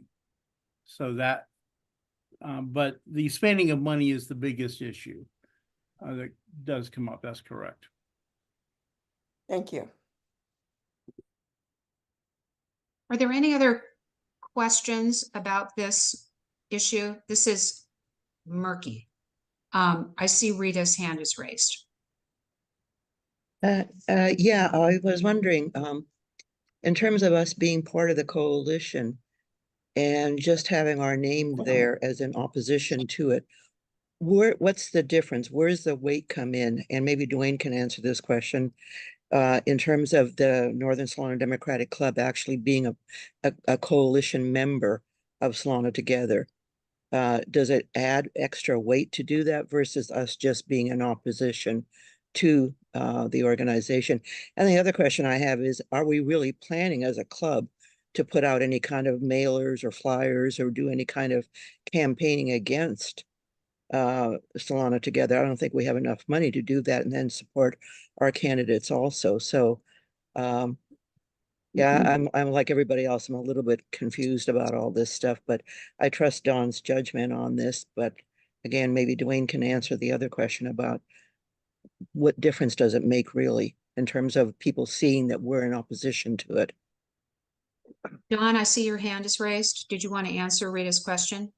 Obviously, we've not made any decisions or made any planning. I think the presumption is that our postcards or whatever other campaign activity would list all of the candidates and ballot measures that we have taken in position on. And I think that's as far as I can go without creating yet another headache. Dwayne? So, I mean, this is the first time the question has come up from any group, from, Sierra Club to Progressive Dems to the Republicans. So I don't know. I have not done any research on independent expenditures and the issues that Don is raising. My just general gut is that there's typically a level of involvement in terms of money. So if you are like a $20,000 donor to Solana Together, I mean, that would be big dollars relative to the club's budget. And we're not asking you for any money. And I think it typically is The independent versus dependent, again, is how much you have done as an organization funding the coalition work versus trying to fund your own independent work. So I could go research if anybody wanted to. Don, I think may have done some of the same research. We have in the coalition, we have an election attorney we don't want to use much because it costs money. We don't want to spend money on such things. We need to focus our resources on beating the bad guys. Yeah, and the key thing is having the Northern Slavic Dems name that we can use along with everybody else's name, and we're not asking you for money, and we're not going to ask any group for money. We're asking individuals for money. So it's the best I can do. But again, I think there's power in numbers. Thank you, Dwayne. Marge? My question is simply this. We have numerous politicians or holders of office from county board supervisors to city council members in this group. And I'm wondering if taking an official position compromises their I'm listening to a call, buddy. their standing. What are you asking? Can we please have 'Cause I'm gonna everybody mute redo the main case. themselves? Can we please have everyone mute themselves while we're having this conversation? Marge, I accidentally muted you, so go ahead and unmute yourself. Yeah, I'm just concerned that because we have county board supervisors and city council members who in their political positions must take positions perhaps at some point in the future, if this club taking an official position with them as members of this club compromises them in some form, I would be concerned about that. And I expect they would be concerned as well. Dwayne, do you have your hand up again to respond to that or no? Oh, it did not come down. Okay. I see that the Carters have their hands raised.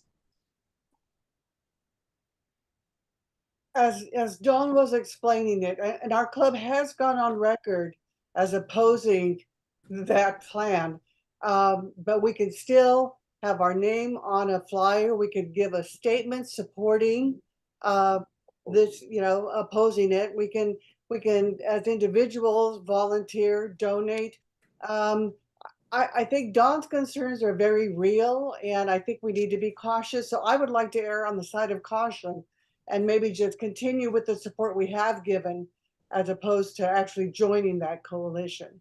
So that's my 2 cents. Would that be, could we have that construed as a motion? Oh, Marlene, a proposal, yes? All right, then yes, that we continue. We have gone on record. We will continue to support. They can use our name on their flyers as supporters, but that we refrain from joining the coalition at this point. Okay. Do we have a second to that motion? I see Marge's hand is raised. I'll second it. Thank you. We have a poll that we actually have constructed that we would like to ask people to. I see hands raised. Are we needing to have a discussion before we launch the poll? Michelle? Yeah, I have a counter proposal, which is that we do research on the financial aspect and then come back, and then when we have more information, vote then. I don't think we have enough information now. I don't feel that way. Okay. Discussion on what Michelle said. Do we have is that a motion? Are you making an alternate motion? Sure, yes. Okay. Do we have a second to that? Don't we have to vote on the original motion? Would that be part of the Zoom poll, actually? She's asking us to defer to get more information. I know, but we have an open motion in a second, so unless the person who did the No, but motion. Point of order, but it's a counter motion or substitute motion, that the substitute motion gets voted on first. Okay, well, Jeannie, you're gonna have to add that poll. That will be, the alternative motion is to defer. And that would be for us to go back, find out more information, and then bring it back to the club in order to move forward to either approve joining the coalition or be staying as an independent voice. And I do not have a poll written for that. So what we would end up having to do would be to have you vote by either raising your hand using the tool at the bottom. And I know that everybody knows how to do that because I've seen you do it earlier tonight, or you can raise your hand. Dwayne, do you have your hand raised? I do. I think we're making this way more complicated. So what I'm hearing consistently from everybody is that the club should be listed as an endorser of the Solano Together Coalition efforts to defeat the initiative. Does that seem accurate? Yeah. I mean, I think if the motion were simply that the club wants its name to be used as an endorser of opposing the initiative rather than being a member of the coalition, I think we're playing with semantics here to some extent. I think that would be fine. That avoids the perception, and perhaps I'm being overly cautious, but I would No, I get rather that. not have to be paying for our attorneys somewhere down the line because Right, someone decided that we were a coalition. Yeah, because I mean, I think from our standpoint at the coalition, if the Northern Solano Dem said we endorse the coalition's effort to oppose the Flannery Initiative, I think that's all we need. Frankly, it's you're part of the effort to beat the bad guys. Keeping it simple. Okay, if that's a motion, I will second that. Well, now we have 14 motions on the floor. I know. Okay, all right. And I am actually going to throw myself on the mercy of Dawn to help me because I think there are 3 different things that we actually have put forward and proposed, but I would like to actually maybe react to what Dwayne just said. Dwayne's motion would be ideal. Yes. In my opinion. I don't know if Michelle's motion was seconded. If Michelle's motion was seconded, then we need to ask whether she wishes to keep it or not. If it hasn't, it died for lack of second, we can go to the original motion and then ask them whether they wish to withdraw it in favor of Dwayne's substitute motion. Nancy, I don't know if you are keeping track. No. Michelle, I don't I'll just actually withdraw it. I'll just withdraw it. I think that I agree with what Dwayne said and Dawn. Okay, so let's get the wording correct, or we have to go back to the original one, which was to become an independent. I'll withdraw that. Thank you. Okay, we have now withdrawn twice. Thank you, everybody. So let's move forward and actually have a motion. And Dawn, would you please put forward the motion? Yeah, I was going to say I think it would be Dwayne's motion properly, but my Okay. understanding was that we would be listed as a supporter or endorser of the Solano Together Coalition and not a member of the coalition itself. Fair enough. Yeah. Okay. And do we have a second? Yes. Second that. Okay, all in favor of being an endorser of the coalition, but not a member of the coalition? I will ask you to either put your hand up physically or to use the raise your hand at the bottom of the screen. Please keep it there for a little bit so that we can actually count.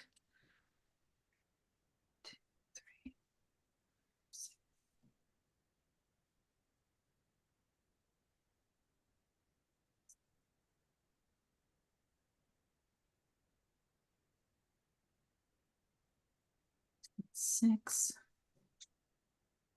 Shoot, lost you. 27, 20, 29, 30, 31, 32. Amber, I did get you. Okay. So Nancy, if you can go ahead and put that it's 32 in favor. And then everybody put your hands down. I'm gonna help you out. And then After this is all cleared out, we are going to allow people to raise their hands in opposition. Okay. Hold on. Okay, I am seeing no All right. hands. So anybody that would like to oppose this motion, please raise your hand either physically or via the raise hand. Okay, I am not. I So don't see, I don't see any. I don't see any. So Nancy, go ahead and put 0 oppose, and then those who abstain. I know we have at least 1, 2. I see Jeanette's hand up. Yep, and Sarah's. And Sarah.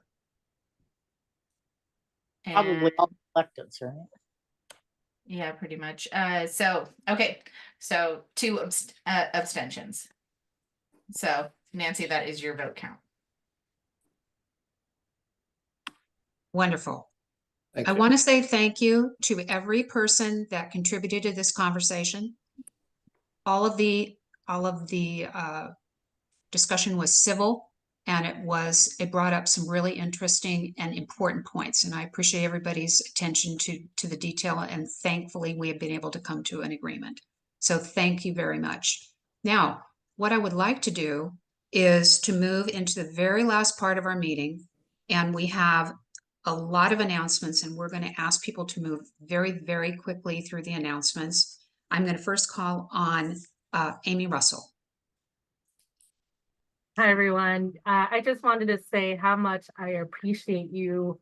We started out by talking about Alice and sharing in our community, and I have really appreciated the opportunity to serve this amazing community that we have beyond just NSDC, but the larger Vacaville community.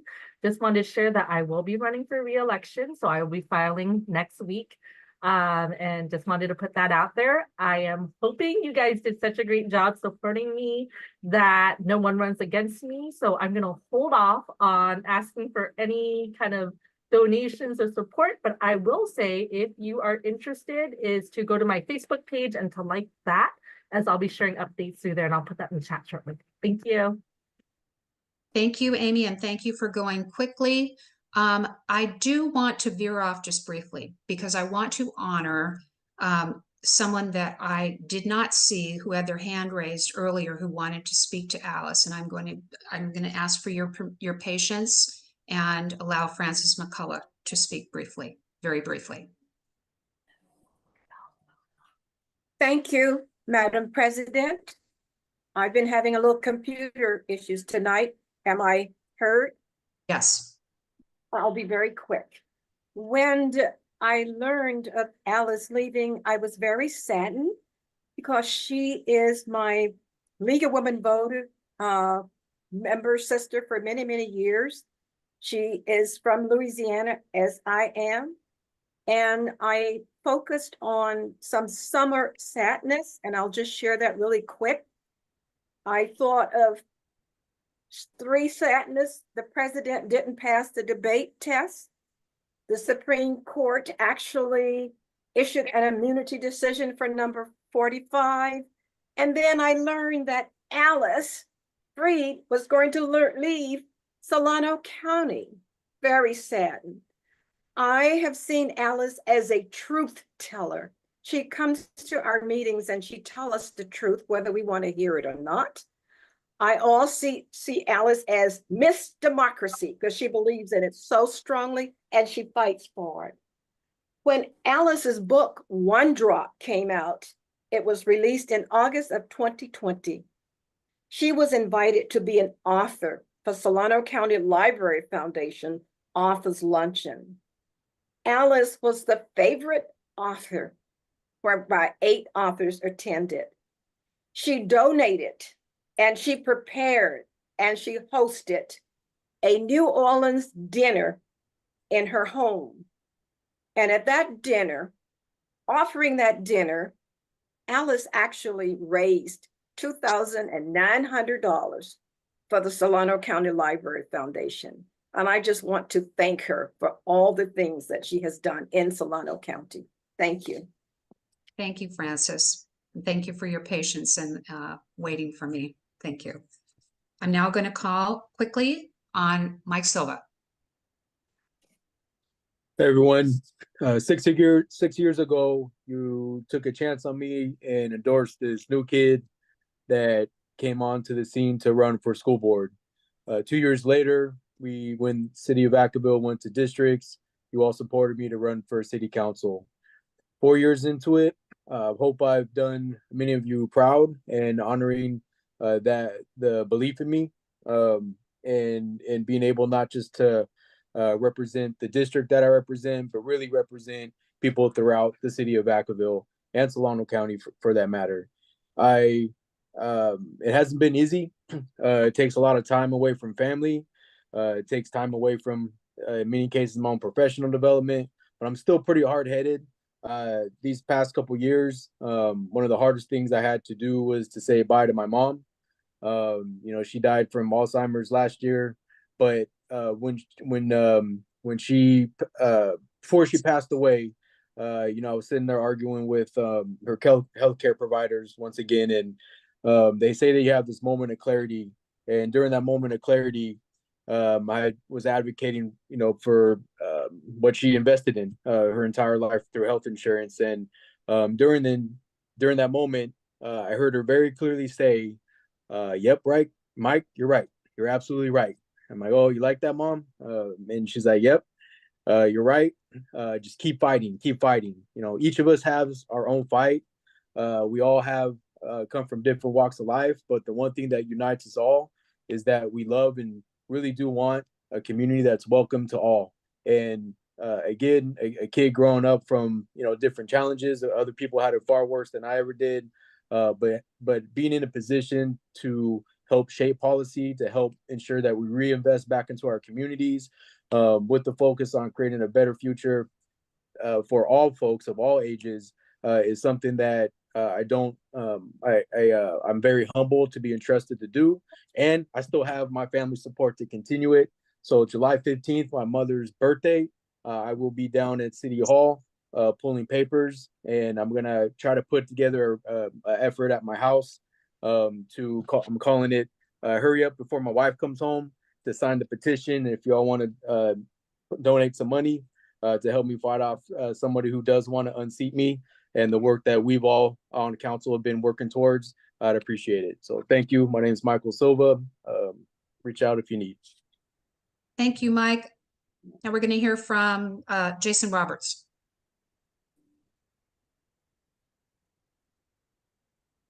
Yeah, how's it going? My name is Jason Roberts, and yeah, like Mike, I have a lot of similar things. 4 years ago, you guys took a chance on just somebody that popped up out of nowhere, just happened to have a random conversation with Nolan Sullivan, who's like, "Yes, you definitely need to run," and that's how I got introduced to this group.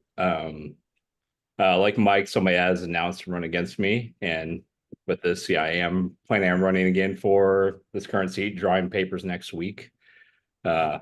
This last couple of months have been very busy, and I know my opponent is going to have quite a bit of support. He has support from old Vacaville, old government, including the mayor.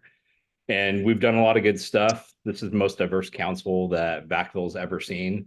Yeah, it looked very, very pretty much the same across the board over the last few decades. And yeah, you have African Americans. I'm the first Asian American to sit on Vacaville City Council. We have broad, diverse collection of backgrounds. You have teachers, professors, public safety, emergency managers. And so it's going to be a tough race this year, especially if the heat keeps up the way it is. It's going to limit a lot of walking for a lot of people, including myself. So I had heat stroke a few years ago. So walking in 100+ degree temperature is not the funnest thing in the world for me anymore. But yeah, I really appreciate everything that this club has done to help support my campaigns, both city council and the mayoral one that I ran 2 years ago.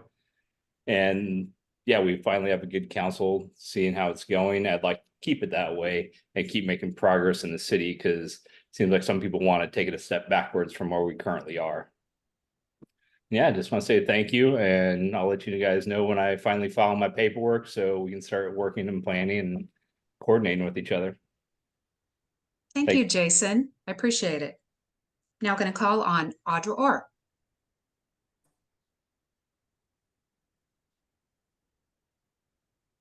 Hi, everyone. Like Jeannie said, I'm Audra Orr. I'm kind of new on the scene here. I was, to tell you a little bit about myself, I'm officially running for Vacaville Unified School District Trustee, Area 4.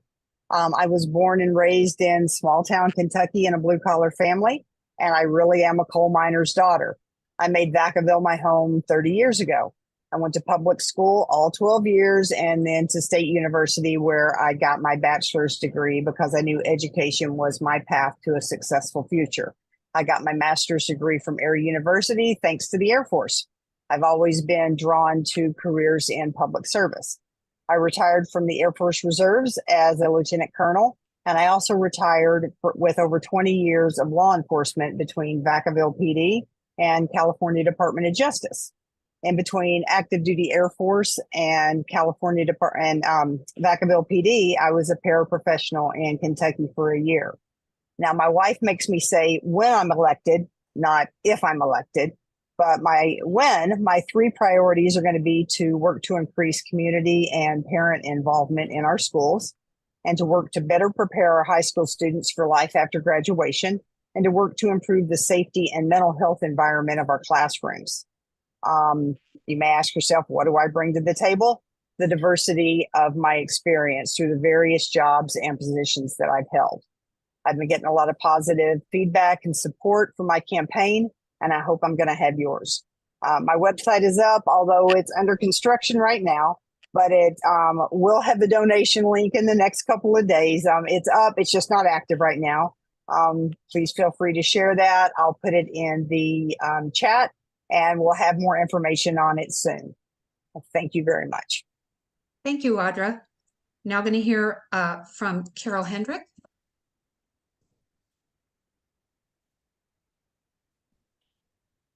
Carol, you are muted. There we go. There you go. All right, so it's after 8 o'clock. I don't work too well after 8 like some other people don't. And so I'm going to read some of this. But given the concern caused by the debate and the Supreme Court's recent immunity decision, I think it is not an exaggeration to say that we are in a get out the vote emergency. It's an all hands moment. We only have about 90 days left to write. So I've looked for a way to accelerate our writings so that we can write for more candidates more frequently. And the best solution appears to be to get addresses for both a U.S. House candidate and a U.S. candidate at the same time, but to focus on writing for one of them at a time. Here's how this is working right now. On July 1st, I asked our members to sign up to write for 2 candidates in the first 3 weeks or so of July.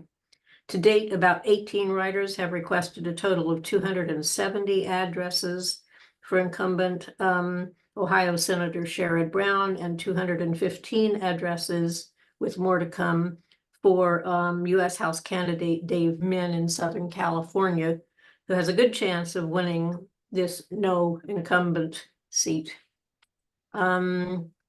So we've implemented that, and when we finished getting started on Dave Min, I'll be looking for another 2 candidates. And by focusing on one at a time, nobody's getting overwhelmed. There's a brief break between writings, and the enthusiasm appears to be very high. We haven't come up with numbers like that for a while. So it's important to remember as we do this that we're part of a large community of people around the entire country. We're working for them, they're working for us. This is not just an insulated situation that we're in. It's never been clearer that we're in this together. So please join us if you can. I know we have other postcards we're writing too, and I appreciate the value of that. You have to make your calls on that. If my email is on the club roster, if you have a copy of that, you can email me and I can then give you my phone number if you want to chat about this, if this is new to you. But the more people we have, the better we can do this. And that's it. Thanks. Thank you, Carol. Carol, would you mind putting your email address in the chat and then I can send that out to the membership tomorrow? Okay, this is a new activity. I will try to do that. Yes. Okay. If you can't do it, let me know and I'll put it in there for you tomorrow, okay? Find chat first. Okay, there we go. Okay, I'm gonna ask Marge Kelly to speak briefly. Hi, very quickly, I recognize many of the candidates and council members and school board members because we've done work together as with me serving as treasurer. One of the contributions I want to make to this club this year is to help other people become treasurers for candidates. Local candidates need campaign finance assistance. It's expensive if you have to purchase it. It's much better if you have volunteers. Those volunteers are going to be much better if they are trained and supported by other local persons like myself and hopefully each other. So we have now a collaborative that meets a couple times a month on Zoom with the treasurers and any candidates who want to join, and frankly, anybody else who wants to join us and learn about campaign finance or what it would take to learn to be a treasurer. So I put my name and my number and email address up on chat. If anybody's interested, you can get a hold of me and move on from there. Thanks. Thanks, Marge. Thanks for doing this for the candidates here in Northern Solano for doing the training. It's a big help to all these candidates. I am now looking for Timothy Knox, who is going to be making an announcement. Hello, everyone. Thank you, Jeannie, for introducing me. My name is Timothy Knox. I'm here on behalf of State Senate candidate Christopher Cabalden. So this upcoming August, he's going to be hosting a fundraiser in celebration of electing the first Filipino American to the California State Senate. This is going to be hosted at the Filipino American Community Center in Vallejo on Thursday, August 22nd from 6 to 9 p.m. We would love it if the Northern Solano Democratic Club would consider sponsoring the event at the $1,000 level.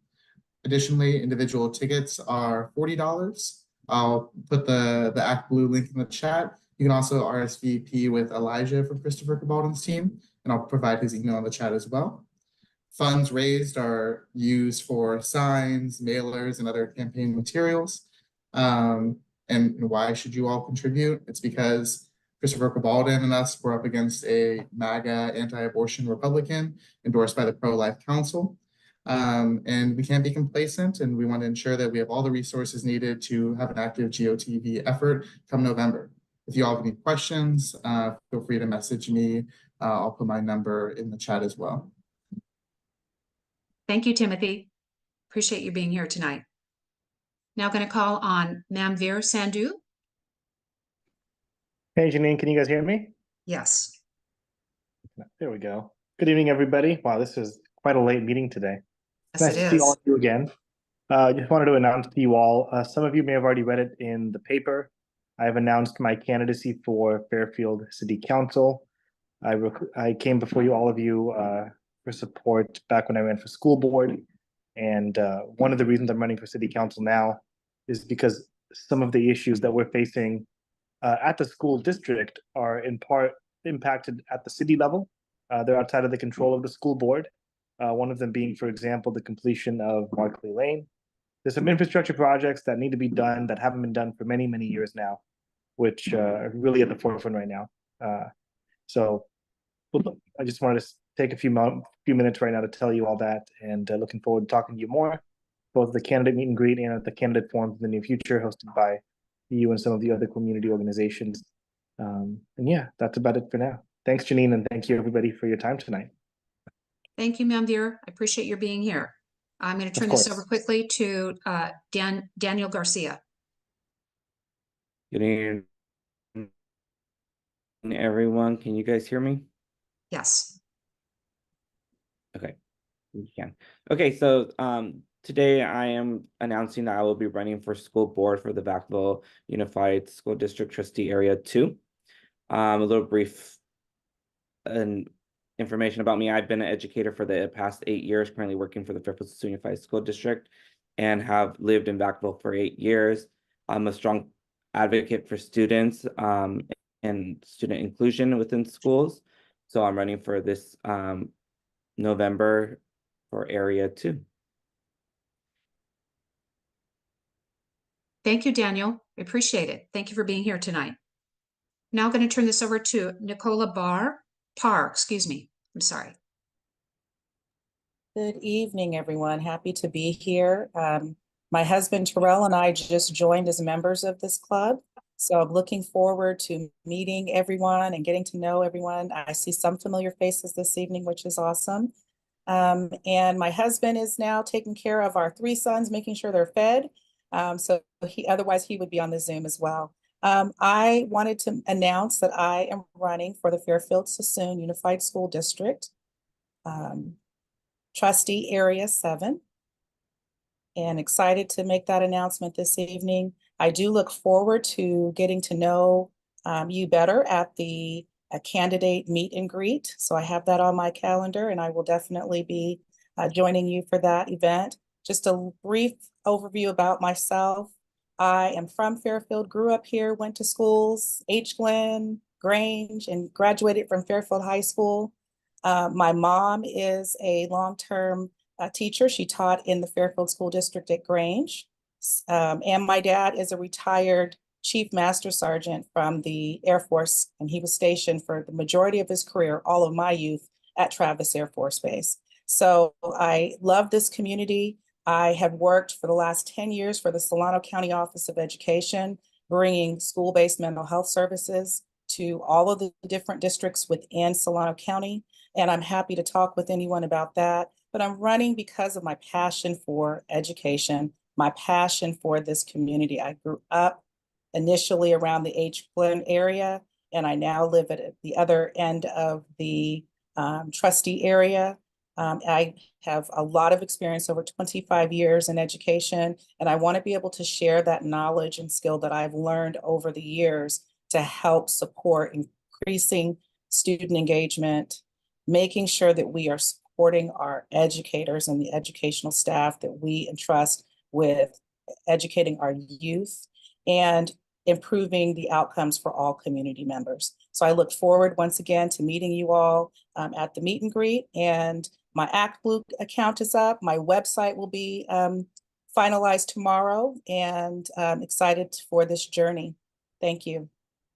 Thank you, and welcome to the NSDC. That's wonderful. Thank you for joining. Please put any information that you have in the chat, and we'll be happy to send that out to the rest of the membership tomorrow. Now I'd like to call on Michelle Pellegrin. Hi, Jeannie. So I must be the last one. So let's just look at this as a bedtime story since we're up so late. A friend of mine went to a barbecue the other day. This was after the debate. And he said he'd never seen his neighbors so riled up. And they were extraordinarily upset. And mild-mannered ladies were cussing in ways he'd never heard them. And the problem was, of course, is they had no idea what to do. They really want to do something, but they don't know what to do. And it became really apparent, some of us were talking, that those of us in Democratic clubs are in a unique position to help these people get connected, because we have relationships with elected officials, we interact with them. These people don't, so they're just out there and they don't understand the value of talking to elected officials. And so the idea is to give everyone, start to spread it out amongst the clubs, the different clubs. I'm going to be talking to all the clubs about this in Solano, many of them in Solano County. And we're going to put out the link to find your representative to all of our members. We're going to ask them to explain to people why it's important, because sometimes people think, oh, it doesn't matter if I send an email because it's not going to change anything. Well, that's a ridiculous way to think, right? Because who thinks one email is going to change the world? That's not the point. The point is it's a representative democracy. And if you don't use your voice, they're not going to know what you think. And so they're not going to take what you think into account when they vote. And we know it's very powerful to communicate with elected representatives, and we need to pass that along to people. We need to bring more people in and teach them. And so that's why we're the bridge, because we know it can be effective. We need to communicate this to people. And so that's how this whole thing started. The whole thing is going to be basically a few people from the different clubs are going to get together and talk about ways to do outreach with people to get them to participate. And whatever that may mean, it may mean mentorships with clubs. It may mean talking to electeds about setting up programs so that it's more of a dialogue. This is a lot at the end of the night, so I'm going to stop. But what I am going to do is put the link in the chat for people to find their representatives, because that's the first step. They've got to know who their representative is. Oh, I'm sorry, one last thing. The current thing, of course, is about Biden for the Democrats and whether or not he will step aside. And on the Hill this week, a lot of important decisions are being made. And the most important person to contact, if you want to give feedback, is Hakeem Jeffries, who's the minority leader in the House. He's kind of the pivotal person right now. You can't send him an email because he only takes it from his constituents. You have to call him if you want to get in touch with him. So I'll put that in the chat as well. And if you have any questions, just for good measure, I'll throw in my email and you can always get in touch with me. Thank you, Michelle. Thank you. Mhm. Don, I see your hand is raised. Yeah, I just wanted to, 2 quick points to all of our candidates, if you'll indulge me.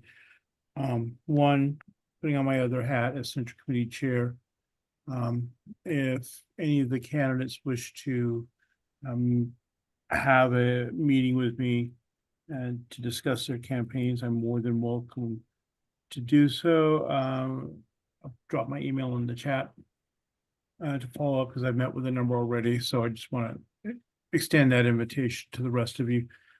Secondly, I do want to state the obvious that while assuming you are endorsed the club and the Central Committee and other organizations will be more than happy to help you, at the end of the day, it is your campaign and you're responsible for getting your message out. So, just remember you've got your race to run and not rely on everyone else to do it.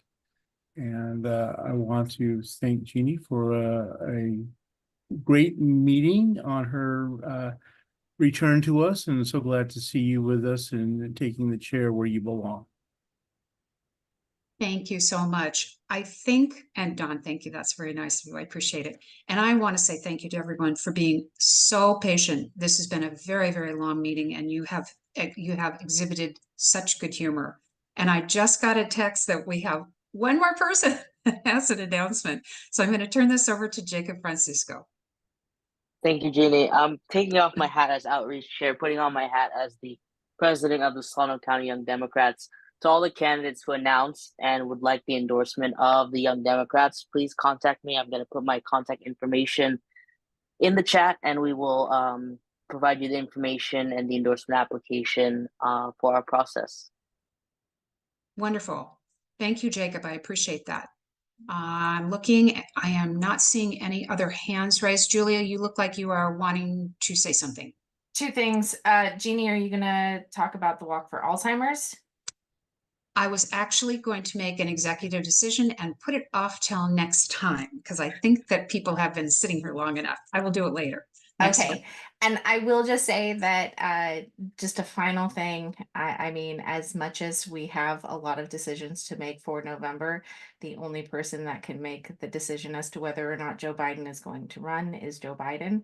And so if he is continuing to run, he has enough actual committed delegates that are legally obligated to vote for him. So I do caution people to the extent that they are willing to write emails and make phone calls, that absolutely do it. Engagement is wonderful. We should all be engaged in the process, but please remember to play nice. At the end of the day, what we would like to see is our democracy to continue. And as I stated before, this election is so effing important, guys. And I know that means that all of us are trying to do whatever we think is best, and I want us to all stay engaged, but I would like us to play nice. So that is my only request. I would like to concur with what Julia just said, and I think that's the beauty of the NSDC is the fact that we bring our own opinions and ideas to the table. But I think for the most part, we express them nicely. We are civil, we respect each other. And that's the beauty of the Democratic Party and of the NSDC as a whole. Okay, I think that we have actually finished all of our club business. And I would like to see if anybody would like to call for adjournment. I do. Adjournment. Second. I Yes, second. wonderful. Okay, all in favor, raise your hand quickly. If anybody has any other things they want in that email with all of the links in the chat, throw it in before I download it. Yep, and everything will go out tomorrow morning.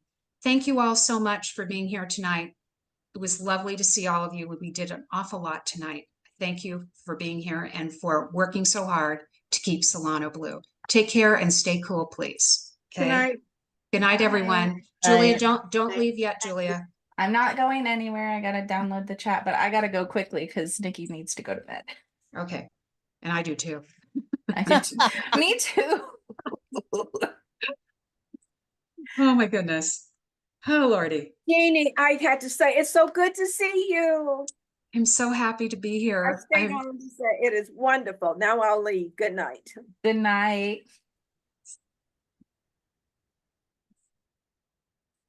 I'm sorry that was so long, Julia. You did an awesome job. Don, you did a great job of making that very murky subject, I think, understandable. I think people really were understanding what you were saying. So I hope so. you did great. You dug in and I think you explained it. And Julia, I liked your chiming in too. So, okay, so I will get that email, the chat email tomorrow, and I will send it out to everyone. Thanks so much, everybody. It was a great meeting. Go to bed, everyone. You too. See you soon. Okay, bye.